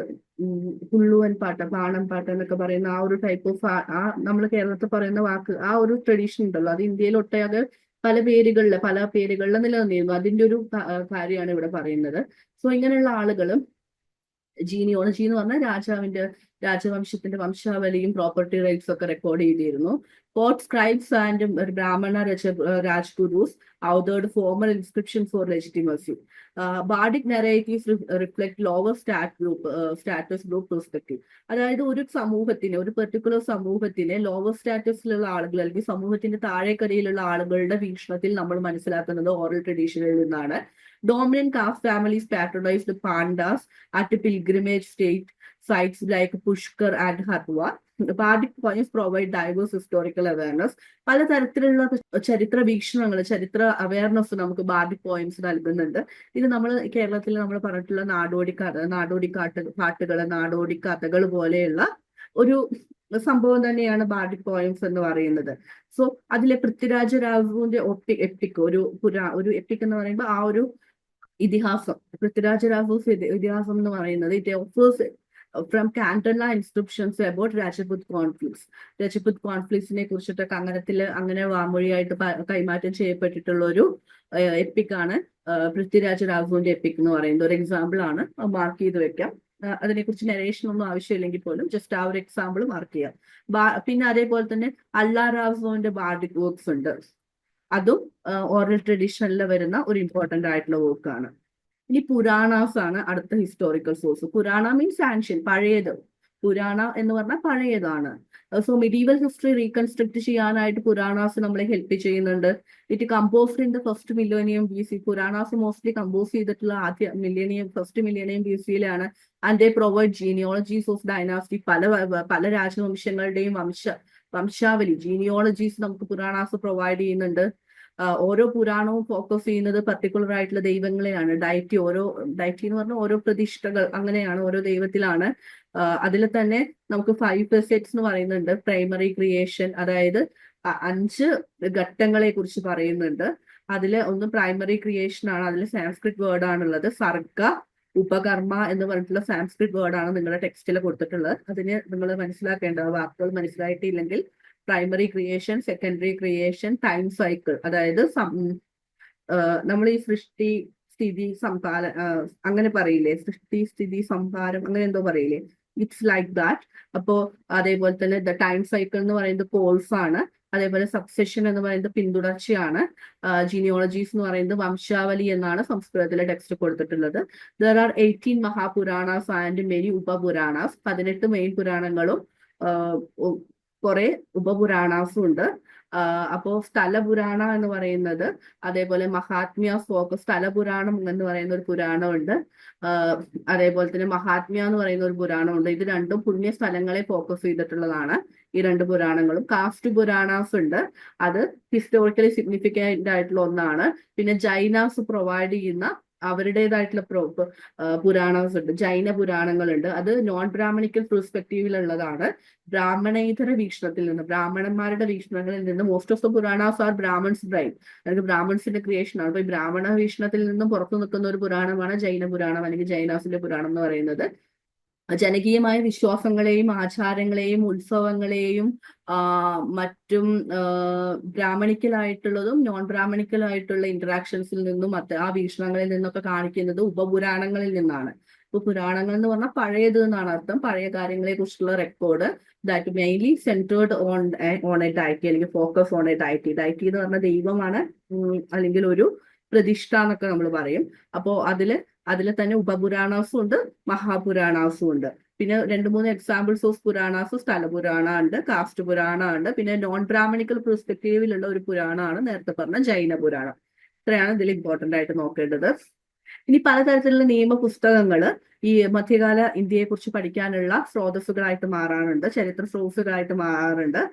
ഒരുപാട് നിയമങ്ങളുടെയും ലീഗൽ പ്രൊസീജിയേഴ്സിന്റെയും ഫോർമേഷൻ ഏർലി മിഡീവൽ പീരീഡിൽ ഉണ്ടായിട്ടുണ്ട്. Dharmashastra complications digest and commentaries played a key role in regulating social life. ധർമ്മശാസ്ത്രം എന്ന് പറയുന്നത് ആ ടൈമിൽ എഴുതിയിട്ടുള്ള ഒരു ലീഗൽ കോഡ് എന്ന് നമുക്ക് പറയാം. ഈ ഇത് ഇവിടെ ആക്ച്വലി സ്പേസ് വന്നതാണ്, ധർമ്മശാസ്ത്ര എന്നാണ് വായിക്കേണ്ടത്. ധർമ്മശാസ്ത്രത്തിന്റെ രചനയും അതിന്റെ ഇന്റർപ്രിട്ടേഷനും ഒക്കെ തന്നെ ഈ സമയത്ത് വളരെ ഇമ്പോർട്ടന്റ് ആയിരുന്നു. പിന്നെ ചതുർവംശതിവാദ എന്ന് പറയുന്നത് ഒരു 24 നിയമ ലോ ഗീവേഴ്സ് എന്ന് പറയുമ്പോൾ നിയമജ്ഞന്മാരുടെ ടീച്ചിങ്സ് ആണ്. അതേപോലെ തന്നെ ജിമുത്വവാഹന എന്ന് പറയുന്നതും അത്തരത്തിലുള്ള ഒരു ലോ ബുക്കാണ്. നമുക്ക് ഇമ്പോർട്ടന്റ് ആയിട്ടുള്ള ഹിസ്റ്റോറിക്കൽ ഇൻഫർമേഷൻസ് അതിൽ നിന്ന് കിട്ടുന്നുണ്ട്. അപ്പൊ നമുക്ക് ഈ ലോ ബുക്സിൽ നിന്ന് മെയിൻ ആയിട്ടും കിട്ടുന്നത് ആ സമയത്തെ ലോനെ കുറിച്ചിട്ടും ലീഗൽ പ്രൊസീജിയേഴ്സിനെ കുറിച്ചും കസ്റ്റംസ് അതായത് സിസ്റ്റംസിനെ കുറിച്ചിട്ടൊക്കെയുള്ള ഇൻഫർമേഷൻ ആണ് കേട്ടോ. അതേപോലെ തന്നെ വ്യവഹാര മന്ത്രിക എന്ന് പറയുന്നത് പ്രൊസീഡറൽ ലോനെ കുറിച്ചിട്ടുള്ള ഇൻഫർമേഷൻ തരുന്ന ബുക്കാണ്. ദയഭാഗ എന്ന് പറയുന്നത് ഇൻഹെറിറ്റൻസ് ലോനെ കുറിച്ചിട്ട്, അതായത് പിന്തുടർച്ചാവകാശത്തെ കുറിച്ച് ഇൻഫർമേഷൻ അല്ലെങ്കിൽ ആ ടൈമിൽ എഴുതിയിട്ടുള്ള പിന്തുടർച്ചാവകാശത്തെ കുറിച്ചുള്ള ബുക്കാണ്. അപ്പൊ ഈ പെർട്ടിക്കുലർ ബുക്സ് ഒക്കെ നോക്കുമ്പോൾ നമുക്ക് ഈ പറയുന്ന പെർട്ടിക്കുലർ കാര്യങ്ങളെ കുറിച്ച്, പ്രൊസീജിയേഴ്സിനെ കുറിച്ച്, പ്രൊസീജറൽ ലോനെ കുറിച്ചിട്ട്, ഇൻഹെറിറ്റൻസിനെ കുറിച്ചിട്ട്, ആ കാര്യങ്ങളെ കുറിച്ചിട്ടൊക്കെ ഇൻഫർമേഷൻ കിട്ടുന്നുണ്ട്. പിന്നെ മനുസ്മൃതിനെ കുറിച്ച് എഴുതിയിട്ടുള്ള ഒരു കമന്ററി ആണ് മേധതിഥി എന്ന് പറയുന്നത് 19th സെഞ്ചുറിയിലെ ഗോവിന്ദരാജ എന്ന് പറയുന്ന ഒരു പിന്നെ ഗോവിന്ദരാജ എന്ന് പറയുന്നത് 11th to 12th century in between എഴുതിയിട്ടുള്ളതാണ്.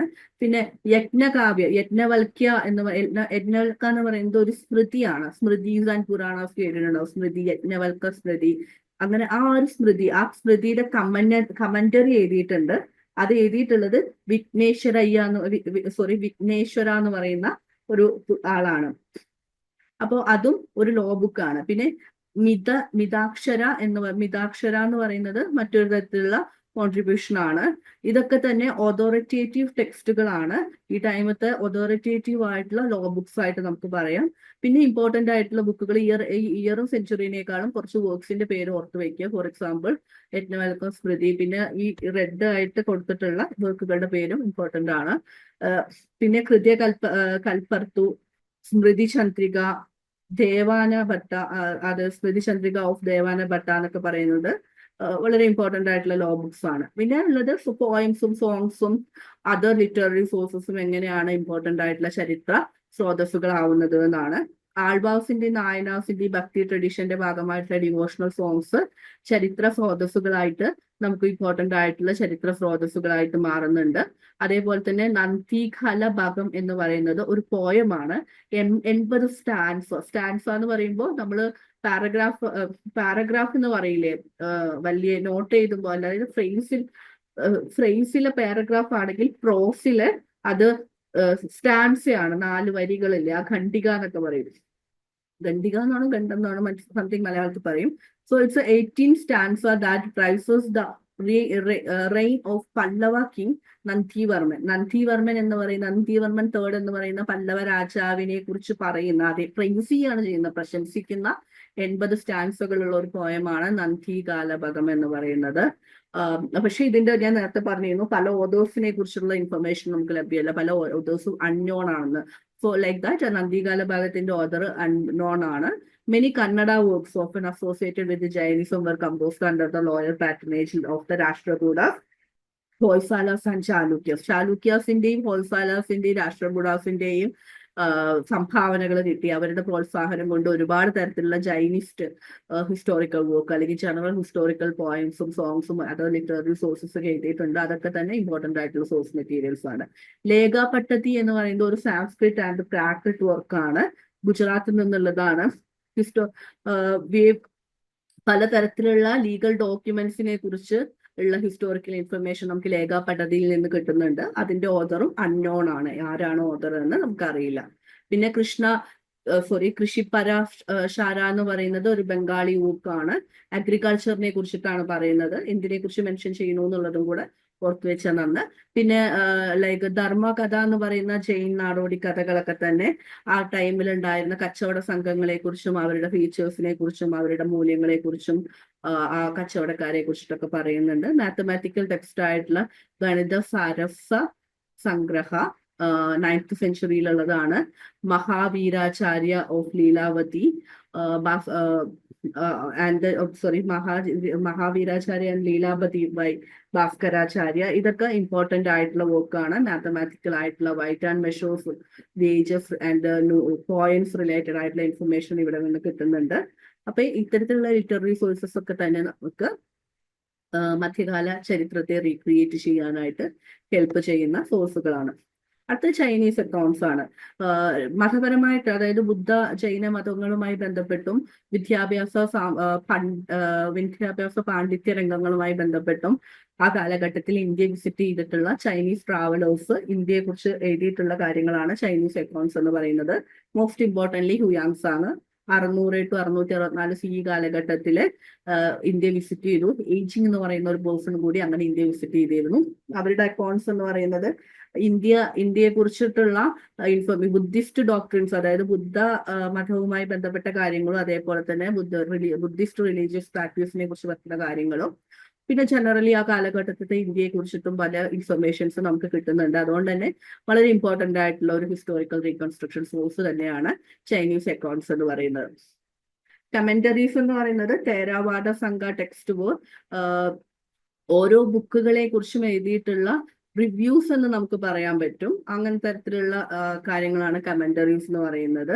അതിൽ ഇമ്പോർട്ടന്റ് ആയിട്ടുള്ളത് ബുദ്ധഘോഷ എഴുതിയിട്ടുള്ള കീ വർക്ക്സ്, ഇമ്പോർട്ടന്റ് ആയിട്ടുള്ള വർക്കുകളാണ്. അതിൽ വിശുദ്ധിമാർഗ, സമാന്ത പ്രസാദിക, സുമംഗലി വിലാസിനി, പിന്നെ ബുദ്ധദത്ത എഴുതിയിട്ടുള്ള മറ്റൊരു വർക്ക് ഉണ്ട്. അത് ബുദ്ധഘോഷയാണ് ആദ്യം പറഞ്ഞ ആള്, രണ്ടാമത് പറയുന്നത് ബുദ്ധദത്തയാണ്. അവരെഴുതിയിട്ടുള്ള മധുരാർത്ഥ വിലാസിനി. ഓരോ ബുക്കിന്റെയും റിവ്യൂ എന്ന് പറയാൻ പറ്റില്ല, കമന്ററി, അതിനെ കുറിച്ചിട്ടുള്ള നമ്മൾ എങ്ങനെ കമന്ററിനെ പറയാ, യെസ്, അതിനെ കുറിച്ചിട്ടുള്ള ഒരു ഇന്റർപ്രിട്ടേഷൻ, അങ്ങനെയുള്ള ഒരു വർക്കാണ്. അപ്പോൾ ഓരോ മെയിൻ വർക്കിനെയും ഇന്റർപ്രിട്ടേറ്റ് ചെയ്യുന്ന സെക്കൻഡറി വർക്ക് എന്ന് പറയാം. അപ്പോൾ അങ്ങനെയാണ് ബുദ്ധഘോഷയുടെയും ബുദ്ധദത്തയുടെയും വർക്കാണ് നമ്മൾ നോക്കേണ്ടത്. പിന്നെ ഒരു വർക്കും കൂടി പറയുന്നത് 12th സെഞ്ചുറിയിൽ എഴുതിയിട്ടുള്ള വംശത പകാസിനി എന്ന് പറയുന്ന ഒരു വർക്കാണ്. ഇത്രയാണ് കമന്ററീസ് ഉള്ളത്. കുറച്ച് ചെറിയൊരു കാര്യമാണ്. അതിൽ 2-3 ബുക്കുകളുടെ പേരും 2 ഓതേഴ്സിന്റെ പേരുമാണ് ടെക്സ്റ്റിൽ വരുന്നത്. പിന്നെ കുലവംശ എന്ന് പറയുന്ന മറ്റൊരു കമന്ററി ഉണ്ട്. ഹിസ്റ്ററി ഓഫ് സംഖ്യയാണത്. സംഖ്യ ഡൈനാസ്റ്റിയുടെ ഹിസ്റ്ററിയാണ് അത്. പിന്നെ അതേപോലെ തന്നെ ദത്തവംശ ആൻഡ് തുപവംശ എന്ന് പറയുന്നത് 13th സെഞ്ചുറിയിൽ എഴുതിയതാണ്. ലൈക്ക് ബുദ്ധിസവുമായി ബന്ധപ്പെട്ടുള്ള കാര്യങ്ങളാണത്. പിന്നെ രാമ രത്നാകര ആൻഡ് രാജവല്ലി എന്ന് പറയുന്നത് കിങ്സിനെയും റോയൽ സബ്സ്ക്രിപ്ഷനെയും കുറിച്ചിട്ടുള്ള കമന്ററി ആണ്. പിന്നെ ക്രോണിക്കിൾസ് ഓർ വംശാവലീസ് എന്ന് പറയുമ്പോൾ നമ്മൾ ജീനിയോളജീസ് എന്നൊക്കെ പറയാം വംശാവലീനെ. അതിൽ പ്രധാനമായിട്ട് നമ്മൾ നോക്കേണ്ടത് രാജതരംഗിണിയാണ്. നമ്മൾ സ്കൂളിലൊക്കെ പഠിച്ചിട്ടുള്ളതാണ് രാജതരംഗിണി എന്ന് പറഞ്ഞ റിവർ ഓഫ് കിങ്സ് എന്നൊക്കെ പറയാം. അപ്പോൾ രാജതരംഗിണി എഴുതിയിട്ടുള്ളത് കൽഹണയാണ്. 1148 കാശ്മീരിലെ ഹിസ്റ്ററിയാണ്. ഒരു കാശ്മീരിലെ രാജവംശങ്ങളെ കുറിച്ചുള്ള ചരിത്രമാണ്. ഇത് ഒരു കാവ്യം പ്രോസ് ആയിട്ടാണ് കൽഹണ ഡിസ്ക്രൈബ് ചെയ്യുന്നത്. ഒരു ലിറ്റററി സ്റ്റൈൽ, ഒരു പ്യൂർലി ഹിസ്റ്റോറിക്കൽ ഇൻഫർമേഷൻ നൽകുന്ന വാല്യുബിൾ ആയിട്ടുള്ള ഹിസ്റ്റോറിക്കൽ ഇൻഫർമേഷൻ നൽകുന്ന പ്യുവർ ആയിട്ടുള്ള ഒരു ലിറ്റററി വർക്ക് എന്ന് നമുക്ക് പറയാൻ പറ്റും. Kashmir was A hub of scholarship with influences in grammar, ആസ്തെറ്റിക് and philosophy. Scholars include Kashmir ആ കാലഘട്ടത്തിൽ വളരെ പാണ്ഡിത്യമുള്ള ഒരു നാടായിരുന്നു. പണ്ഡിത സരസായിരുന്നു എന്ന് തന്നെ പറയാം. വ്യാകരണവും യുക്തിചിന്തയും ഫിലോസഫിയൊക്കെ അവിടെ വളർന്നിരുന്നു. അൽബറൂണി പോലെയുള്ള ആളുകൾ കാശ്മീരിനെ കുറിച്ച് പരാമർശിക്കുന്നുണ്ട്. അതേപോലെ തന്നെ നോർത്തേൺ ബുദ്ധിസത്തിന്റെ ഒരു കീ സെന്റർ ആയിരുന്നു കാശ്മീർ എന്ന് പറയുന്നത്. പിന്നെ വംശാവലീസിന് ഒരു എക്സാമ്പിൾ എന്ന് പറയുമ്പോൾ റോയൽ റീജിയണൽ ക്രോണിക്കിൾസ് ആണ്. Vamshavalis focus on rulers, temples and cast.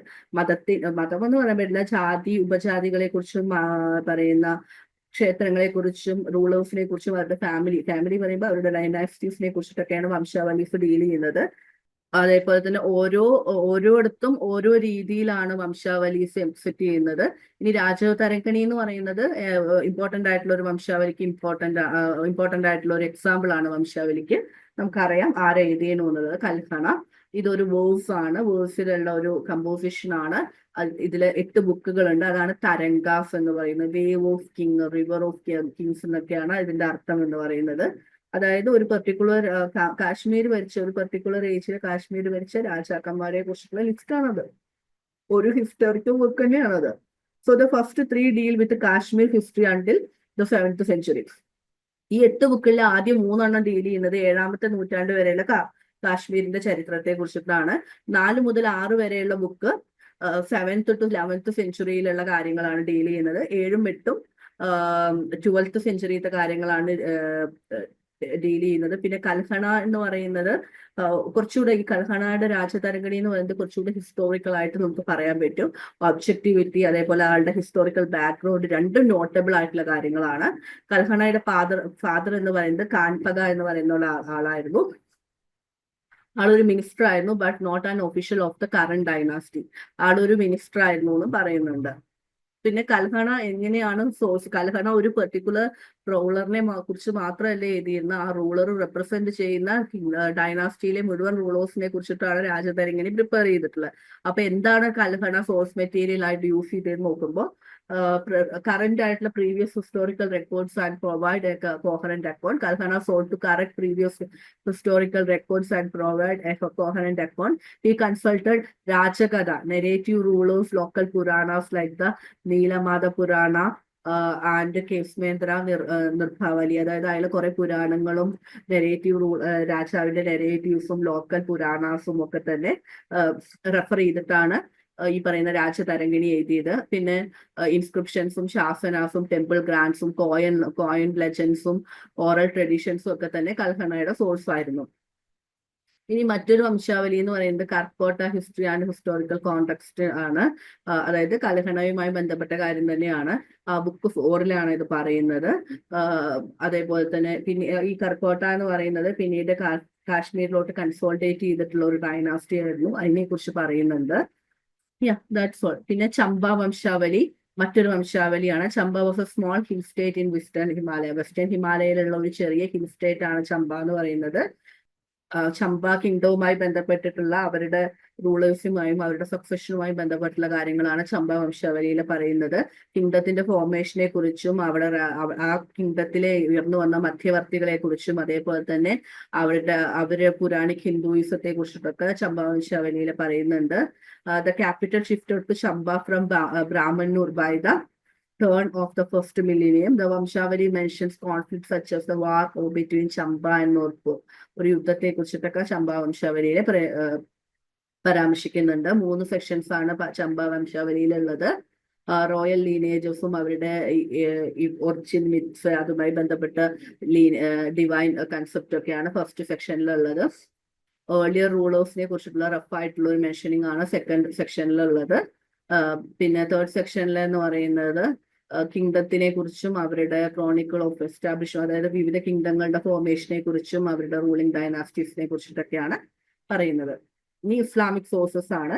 Delhi സുൽത്താനേറ്റിന്റെ ഫോർമേഷനോട് കൂടി ഉണ്ടായിട്ടുള്ള സോഴ്സുകളാണ് ഇവിടെ പറയുന്നത്. അത് പേർഷ്യൻ സ്റ്റൈലിലുള്ള ഹിസ്റ്റോറിക്കൽ റൈറ്റിംഗ് ആയിരുന്നു. പിന്നെ ഒരു 12th സെഞ്ചുറിയിലാണ് ബിഗാൻ ചെയ്യുന്നത്. Most text were official and flattered the ruling sultan. അപ്പൊ ഇത്തരത്തിലുള്ള മെറ്റീരിയൽസ് അധികം ഒഫീഷ്യൽ മെറ്റീരിയൽസ് ആയിരുന്നു, സുൽത്താനുമായി ബന്ധപ്പെട്ടിട്ടുള്ള മെറ്റീരിയൽസ് ആയിരുന്നു. അതിൽ നിന്നും നമുക്ക് കുറെ ചരിത്ര സ്രോതസ്സുകളുണ്ട്. അതിൽ ഇമ്പോർട്ടന്റ് ആയിട്ടുള്ള മാൽത്ത ഓഫ് ഫതീൻ, സിയാ ഫതാൻ നാമ, അദാബുൽ ഹർബ്, ഇതൊക്കെയാണ്. ഷുജ് ആണ് ഇതൊക്കെയാണ്. അതായത് അദാബുൽ ഹർബ് ഇതൊക്കെയാണ് ഇമ്പോർട്ടന്റ് ആയിട്ടുള്ള ഇസ്ലാമിക് സോഴ്സസ് എന്ന് പറയുന്നത്. ഇനി ഇബൻ ബബൂത്ത നമുക്കറിയാം, കിതാബ് റഹ്ല. ഇബൻ ബബൂത്തയുടെ കിതാബ് റഹ്ല അല്ലെങ്കിൽ കിതാബ് റഹ്ല എന്നാണ് പറയുക. അതാണ് ഇവിടെ റഹ്ല എന്നാണ് കാണിക്കുന്നത്. ബട്ട് കിതാബ് റഹ്ല, ഇത് കിതാബ് റഹ്ലയാണ്. ഇബൻ ബബൂത്തയുടെ റഹ്ല എന്ന് പറയുന്നത് കിതാബ് റഹ്ലയാണ്. അതേപോലെ തന്നെ ഷിനാബ് അൽ ദീന്റെ മസാലിക് അൽ അക്സർ എന്ന് പറയുന്നത് ഇമ്പോർട്ടന്റ് ആയിട്ടുള്ള ട്രാവൽ അക്കൗണ്ട്സ് ആണ്, which is also fall into the category of historical sources. പിന്നെ ഫക്രി മുതാബിറിന്റെ ഷാർജ ഐ അൻസാബ് എന്ന് പറയുന്നത് അതായത് ഇന്ത്യയിലോട്ട് ഉണ്ടായിട്ടുള്ള ഗറിയൻ കോൺക്വസ്റ്റിനെ കുറിച്ചിട്ടുള്ള ഒരു ഫസ്റ്റ് ഹിസ്റ്റോറിക്കൽ അക്കൗണ്ട് ആണ്. പിന്നെ അബാദുൽ ഹർബിന്റെ ഐബക്സ് ഉണ്ട്. അബാദുൽ ഹർബിന്റെ വർക്കില് ഐബക് എന്ന് പറയുന്ന കുത്തബുദ്ദീൻ ഐബക് എന്ന് പറയുന്ന ഇൻവേഡറുടെ റിഫോംസ് ഒക്കെ തന്നെ, അതേപോലെ ആളുടെ ലാൻഡ് ഗ്രാൻഡ്സ് ഒക്കെ തന്നെ ഡീറ്റെയിൽ ആയിട്ട് പറയുന്നുണ്ട്. താജുൽ മസാർ എന്ന് പറയുന്ന ബുക്ക് ഹസ്നൻ നിസാമി എഴുതിയിട്ടുള്ളതാണ്. കുത്തബുദ്ദീൻ ഐബക്കിന്റെ കാലഘട്ടത്തെ കുറിച്ചും അയാളുടെ ഭരണ പീരീഡിനെ കുറിച്ചിട്ടും ആ ഇവന്റ്സിനെ കുറിച്ചിട്ടൊക്കെയാണ് പറയുന്നത്. മിൻഹാജ് സിറാജ് ജുഫീനിയുടെ തബാക്കത്ത് നസാറി എന്ന് പറയുന്നത് സെൻട്രൽ ഏഷ്യയിലെയും ഇന്ത്യയിലെയുള്ള ഡൈനാസ്റ്റീസിനെ കുറിച്ച് പറയുന്ന ഒരു ഇസ്ലാമിക് വർക്കാണ്. പിന്നെ ആർക്കിയോളജിക്കൽ സോഴ്സസ് എന്ന് പറയുന്നത് ഈ പറയുന്ന പുരാവസ്തുപരമായിട്ടുള്ള റിമൈൻസ് ആണ്. Early medieval archaeology is under explored, അതായത് ഇതുവരെ നമുക്ക് അത്രത്തോളം എക്സ്പ്ലോർഡ് അല്ല, അത്രത്തോളം പര്യവേഷണങ്ങൾ നടത്തിയിട്ടുള്ള ഒരു മേഖലയല്ല ഏർലി മിഡീവൽ ഇന്ത്യ എന്ന് പറയുന്നത്. അപ്പൊ അതുകൊണ്ട് തന്നെ ആർക്കിയോളജിക്കൽ സോഴ്സസ് താരതമ്യേന കുറവാണ്. കുറച്ച് എക്സ്കവേഷൻസ് മാത്രമാണ്. എക്സ്കവേഷൻ എന്ന് പറഞ്ഞാൽ മനസ്സിലായിട്ടുണ്ടാവൂല്ലോ, ഈ കുഴിച്ചെടുക്കൽ ആർക്കിയോളജിക്കൽ പ്രോസസ്സ്, അത് കുറച്ച് മാത്രമേ നടത്തിയിട്ടുള്ളൂ. വളരെ കുറച്ച് കോയിൻസും ഹാബിറ്റേഷൻ റിമൈൻസും മാത്രമാണ് ഏർലി മിഡീവൽ ഇന്ത്യനെ റെപ്രസെന്റ് ചെയ്യുന്ന രീതിയിലുള്ള ആർക്കിയോളജിക്കൽ സോഴ്സ് ആയിട്ട് നമുക്ക് കിട്ടിയിട്ടുള്ളൂ. അതേപോലെ തന്നെ ആ ടൈമത്തുള്ള ആർക്കിയോളജിക്കൽ സൈറ്റ് ആണ് ഏർലി മിഡീവൽ ഇന്ത്യനെ റെപ്രസെന്റ് ചെയ്യുന്ന ആർക്കിയോളജിക്കൽ സൈറ്റ് ആയിട്ട് എന്ന് പറയുന്നത് കൗസാംബിയും അത്രൻ ഗജേരിയുമാണ്. അവിടെ മെറ്റീരിയൽ റിമൈൻസ് വളരെ കുറവാണ്. അപ്പൊ അവിടെ നിന്ന് നമുക്ക് കോയിൻസും ബോട്ടും അങ്ങനെ കാര്യങ്ങളൊന്നും അധികം കിട്ടിയിട്ടില്ല. പിന്നെ ഹസ്തിനപൂരും ശൃംഗാരവേർപുര എന്നൊക്കെ പറയുന്നത് മറ്റ് 2 സൈറ്റ് ആണ്. അവിടെയും സ്ട്രക്ചറൽ ആയിട്ടുള്ള, അതായത് ആർക്കിടെക്ചറൽ ആയിട്ടുള്ളത്, ആർക്കിയോളജിക്കൽ ആയിട്ടുള്ള റിമൈൻസ് അവിടെയും കുറവാണ്. ആർട്ടിഫാക്ട്സ്, കോയിൻസ്, പോട്ട്സ് അങ്ങനത്തെ കാര്യങ്ങളും അവിടെ നിന്ന് അധികം കിട്ടിയിട്ടില്ല. അപ്പൊ അവിടെ നിന്നൊക്കെയുള്ള ആർക്കിയോളജിക്കൽ ഇൻഫർമേഷൻ വളരെ കുറവാണ്. ഹസ്തിനപൂരിൽ നിന്ന് ഒരു ബ്രിക്ക് ബാറ്റ് സ്ട്രക്ചറും അതേപോലെ പോട്ടറിയും കണ്ടെത്തിയിട്ടുണ്ട് കേട്ടോ. അപ്പൊ അതൊരു ഇമ്പോർട്ടന്റ് ആയിട്ടുള്ള ആർക്കിയോളജിക്കൽ സോഴ്സ് ആണ് മിഡീവൽ ഇന്ത്യയെ കുറിച്ച് പഠിക്കാനായിട്ട്. പിന്നെ സോൻക് എന്ന് പറയുന്നത് മഥുര എന്ന് പറയുന്നതാണ്. മഥുര, അപ്പൊ അവിടെ ഒരു wall, poor quality buildings, stone plates അതൊക്കെ കണ്ടെത്തിയിട്ടുണ്ട്. അതും ഇമ്പോർട്ടന്റ് ആയിട്ടുള്ള ഒരു ആർക്കിയോളജിക്കൽ സോഴ്സ് ആണ്. പിന്നെ ലോട്ട്വർത്ത് എന്ന് പറയുന്നത്, ഇപ്പൊ നമ്മൾ ഹാരപ്പ, മോഹൻജദാരോ അവിടെ നിന്നൊക്കെ ഹിസ്റ്റോറിക്കൽ സോഴ്സസ് പറഞ്ഞില്ല. അതേപോലെ തന്നെ മധ്യകാല ഇന്ത്യയെ കുറിച്ച് പഠിക്കാനായിട്ട്, ഏർലി മിഡീവൽ ഇന്ത്യയെ കുറിച്ച് പഠിക്കാനായിട്ട് നമുക്ക് ആർക്കിയോളജിക്കൽ സോഴ്സ് കിട്ടിയോ എന്നാണ് നോക്കുന്നത്. അപ്പൊ ഓരോ സൈറ്റുകളാണ് ഇവിടെ പറഞ്ഞത് കേട്ടോ. ഡൽഹിയിലെ ലാൽകോട്ട് എന്ന് പറയുന്ന സ്ഥലത്ത് റബ്ബർ വാൾസും റെഡ് വെയർ പോട്ടറിയും ഒക്കെ കിട്ടിയിട്ടുണ്ട്, പക്ഷെ സ്ട്രക്ചേഴ്സ് കിട്ടിയിട്ടില്ല. പിന്നെ പൂൻകില, ഡൽഹി, രാജ്പുത് പീരീഡിനെ കുറിച്ചിട്ട് ഇൻഫർമേഷൻ കിട്ടുന്നത് അതായത് അവരെ കുറിച്ച് കിട്ടിയ കുറച്ച് ആർക്കിയോളജിക്കൽ സോഴ്സസ് എന്ന് പറയുന്നത് റബ്ബർ സ്ട്രക്ചേഴ്സും കോപ്പർ കോയിൻസും കർണേലിയൻ ബീഡ്സും മുത്തുകളൊക്കെയാണ്. പിന്നെ രാജ്ഘട്ട് എന്ന് പറയുന്ന വാരണാസിയിലുള്ളത്, അതും ഒരു ഇമ്പോർട്ടന്റ് ആയിട്ടുള്ള ആർക്കിയോളജിക്കൽ സൈറ്റ് ആണ്. പക്ഷെ ഇൻഫർമേഷൻ വളരെ കുറവാണ്. ഞാൻ ഈ പറഞ്ഞ എല്ലാ ആർക്കിയോളജിക്കൽ സൈറ്റ്സിൽ നിന്നും കിട്ടിയിട്ടുള്ള എവിഡൻസുകൾ, അതായത് ഇപ്പൊ നമ്മളിങ്ങനെ കുഴിച്ചെടുക്കുമ്പോൾ ഒരു പെർട്ടിക്കുലർ സ്ഥലം കുഴിച്ചെടുക്കുമ്പോൾ അവിടുന്ന് കോയിൻസും കാര്യങ്ങളൊക്കെ കിട്ടുമല്ലോ, അതൊക്കെ കുറെ കുറവാണെന്ന്, അതൊക്കെ വളരെ കുറവാണെന്ന്. അതേപോലെ തന്നെ പഴയ കെട്ടിടങ്ങളുടെ അവശിഷ്ടങ്ങൾ, അതൊക്കെ കുറവാണ്. പിന്നെ പല്ലവമേടു എന്ന് പറയുന്നത് തമിഴ്നാട്. പല്ലവ ഒക്യുപ്പേഷനെ കുറിച്ചിട്ടും അവരുടെ പോട്ടറിയെ കുറിച്ചും അവരുടെ ബിൽഡിങ്സിനെ കുറിച്ചിട്ടും അവരുടെ മൺതറകളെ കുറിച്ചിട്ടൊക്കെ ഇൻഫർമേഷൻ പല്ലവമേടിൽ നിന്ന് കിട്ടുന്നുണ്ട് കേട്ടോ. പിന്നെ പാണ്ഡ്യ, ചോള, ഹോയ്സാല ഡൈനാസ്റ്റിനെ കുറിച്ച് ഇൻഫർമേഷൻ കിട്ടുന്ന സൈറ്റ്സ് തമിഴ്നാട്ടിലുണ്ട്. പക്ഷെ അവിടെ നിന്നൊക്കെ കിട്ടുന്ന ഇൻഫർമേഷൻ എന്ന് പറയുന്നത്, അവിടെ നിന്നൊക്കെ കിട്ടുന്ന മെറ്റീരിയൽ റിമൈൻസ് എന്ന് പറയുന്നു, സ്ട്രക്ചറൽ റിമൈൻസും വളരെ കുറവാണ്. കർണാടകയിലുള്ള ബനവാസി, ഒരു ശിവ ടെമ്പിളും കുറെ പോട്ടറി സ്റ്റാറ്റൂസും ഒക്കെ അവിടെ കിട്ടുന്നുണ്ട്. അതിൽ നിന്നും നമുക്ക് അധികം ഇൻഫർമേഷൻ കിട്ടുന്നില്ല. പിന്നെ ഐഹോൾ എന്ന് പറയുന്നത് കർണാടകയിലുള്ളതാണ്. അതൊരു ഇമ്പോർട്ടന്റ് ആയിട്ടുള്ള ഏർലി മിഡീവൽ ഇന്ത്യൻ സൈറ്റ് ആണ്. Early medieval archaeology suggests urban decay, feudalism and third urbanization. Early medieval Indian archaeology പറയുന്നത് ആ കാലഘട്ടത്ത് നഗരങ്ങൾ ഇല്ലാതാവുകയും ഫ്യൂഡലിസം എമർജ് ചെയ്യുകയും ആ ഫ്യൂഡലിസത്തിന്റെ ഇടയിലാണ് മൂന്നാം നഗരവൽക്കരണം നടന്നു മറ്റുമാണ്. ഈ ലിമിറ്റഡ് ഫൈൻഡിങ്സ് ഉള്ളൂ എന്നെങ്കിൽ പോലും കുറച്ച് വിവരങ്ങളാണ് നമുക്ക് ഈ ഒരു കാലഘട്ടത്തെ കുറിച്ച് കിട്ടുന്നുണ്ടെങ്കിൽ പോലും, ആർക്കിയോളജിക്കൽ ആയിട്ടുള്ള ഇൻഫർമേഷൻ വളരെ കുറവാണെങ്കിൽ പോലും ആ കിട്ടുന്ന ഇൻഫർമേഷൻ എന്ന് പറയുന്നത് ഫ്യൂച്ചർ റിസർച്ചിനെ ഹെൽപ്പ് ചെയ്യുന്ന രീതിയിൽ വളരെ പൊട്ടൻഷ്യൽ ആയിട്ടുള്ള ഹെൽപ്ഫുൾ ആയിട്ടുള്ള ഇൻഫർമേഷൻ തന്നെയാണ് കേട്ടോ. അപ്പോൾ കുറച്ച് ആർക്കിയോളജിക്കൽ സൈറ്റ്സും കുറച്ച് ആർക്കിയോളജിക്കൽ റിമൈൻസും ആണ് മധ്യകാലഘട്ടത്തെ കുറിച്ച് പഠിക്കാൻ, ഏർലി മിഡീവൽ ഇന്ത്യയെ കുറിച്ച് പഠിക്കാൻ നമുക്ക് കിട്ടിയിട്ടുള്ളെങ്കിൽ പോലും അത് വളരെ ഇമ്പോർട്ടന്റ് ആണ്. ഇനി ഈ ഒരു ചാപ്റ്ററുമായി ബന്ധപ്പെട്ടിട്ടുള്ള ആക്ച്വലി നമ്മുടെ പോർഷൻസ് കഴിഞ്ഞു. 3 ഇമ്പോർട്ടന്റ് ക്വസ്റ്റ്യൻസ് വന്നിട്ടുണ്ട്. പ്രീവിയസ് ക്വസ്റ്റ്യൻ ആണ്. അത് ജൂൺ 2022 വന്നിട്ടുള്ള എക്സാമിൽ വന്ന ക്വസ്റ്റ്യൻ ആണ്. ഇൻസ്ക്രിപ്ഷൻസിന്റെ നേച്ചർ, പ്രത്യേകതകൾ എഴുതാനാണ്. അപ്പോൾ ടൈപ്പ് ഓഫ് ഇൻസ്ക്രിപ്ഷൻസ് ഒന്ന് മെൻഷൻ ചെയ്യണം. ഏതൊക്കെ കാര്യങ്ങൾ, അതായത് നമ്മൾ ഡിഫറെന്റ് ടൈപ്പ് ഓഫ് ഇൻസ്ക്രിപ്ഷൻസ് പറഞ്ഞു, ആ കാര്യങ്ങൾ മെൻഷൻ ചെയ്യണം. പിന്നെ എക്സാമിന്റെ ഇമ്പോർട്ടൻസ് ഓഫ് ദോസ് ഇൻസ്ക്രിപ്ഷൻ, എന്തൊക്കെയാണ് ഇൻസ്ക്രിപ്ഷൻസ് നമുക്ക് പ്രൊവൈഡ് ചെയ്യുന്നത് എന്നുള്ളത് ഇതേ PPT തന്നെ ഒരു ഫുൾ പേജ് ആയിട്ട് ഞാൻ കാണിച്ചിട്ടുണ്ട്. നമ്മുടെ വംശാവലീസിനെ കുറിച്ച്, അതേപോലെ തന്നെ ലാൻഡ് ഗ്രാൻസിനെ കുറിച്ച്, കിങ്സിന്റെ ഇവന്റ്സിനെ കുറിച്ച്, അങ്ങനെ കുറെ കാര്യങ്ങൾ അതിൽ പറഞ്ഞിട്ടുണ്ട്. ആ കാര്യങ്ങൾ, എക്കണോമിക് ചേഞ്ചിനെ കുറിച്ചിട്ട് ആ കാര്യങ്ങളൊക്കെ നിങ്ങൾ നോട്ട് ചെയ്യണം. സെയിം പോയിന്റ്സ് തന്നെ നോട്ട് ചെയ്യണം. പിന്നീട് രണ്ടാമത്തേത് വംശാവലി എന്ന് പറയുന്നത് ജീനിയോളജീസ് ആണ്. Importance of vamshavali as a important historical source. അപ്പൊ വംശാവലി എന്താണെന്ന് നിങ്ങൾ ആദ്യം ഡിഫൈൻ ചെയ്യണം. What you mean by the term vamshavali എന്ന്. അപ്പൊ വംശാവലി മീൻസ് ജീനിയോളജി, അതായത് ഹിസ്റ്ററി ഓഫ് കിങ്സ് അല്ലെങ്കിൽ ലിസ്റ്റ് ഓഫ് കിങ്സ് അങ്ങനെയൊക്കെ പറയാം. ഇനി അതിലൊരു എക്സാമ്പിൾ അതിൽ നമ്മൾ ഇവിടെ സ്പെസിഫിക് ആയിട്ട് ഈ ക്വസ്റ്റ്യനിൽ ചോദിച്ചിട്ടുള്ളത് സിഗ്നിഫിക്കൻസ് ഓഫ് രാജതരംഗിണിയാണ്. രാജതരംഗിണി ആരെഴുതി? കൽഹണ എഴുതി. അത് എന്തിനെ കുറിച്ച് പറയുന്നു? കാശ്മീരിലെ കിങ്സിനെ കുറിച്ച് പറയുന്നു. അതിൽ എന്തൊക്കെ കണ്ടെയ്ൻ ചെയ്യുന്നു എന്നൊക്കെ നിങ്ങൾ എഴുതാം. പിന്നീടുള്ളത് വംശാവലി, സെയിം ക്വസ്റ്റ്യൻ തന്നെയാണ്. So that's all. Thank you. ഈ തേർഡ് ക്വസ്റ്റ്യൻ എന്ന് പറയുന്നത് വംശാവലീസിനെ കുറിച്ച് തന്നെയാണ്. Actually it is different from second question. Like വംശാവലിനെ കുറിച്ചിട്ട് സ്പെസിഫിക് ആയിട്ട് ചോദിക്കുന്ന ക്വസ്റ്റ്യൻ ആണ് തേർഡ് ക്വസ്റ്റ്യൻ. വംശാവലി അല്ലെങ്കിൽ അഥവാ ക്രോണിക്കിൾ എന്താന്ന് എഴുതിയിട്ട് അതെങ്ങനെ മിഡീവൽ ഹിസ്റ്ററിയുടെ റീകൺസ്ട്രക്ഷന് ഹെൽപ്പ് ചെയ്യുന്നു എന്ന് എഴുതിയാൽ മതി. അതിൽ എക്സാമ്പിൾ ആയിട്ട് നമുക്ക് രാജതരംഗിണി എഴുതാവുന്നേ ഉള്ളൂ.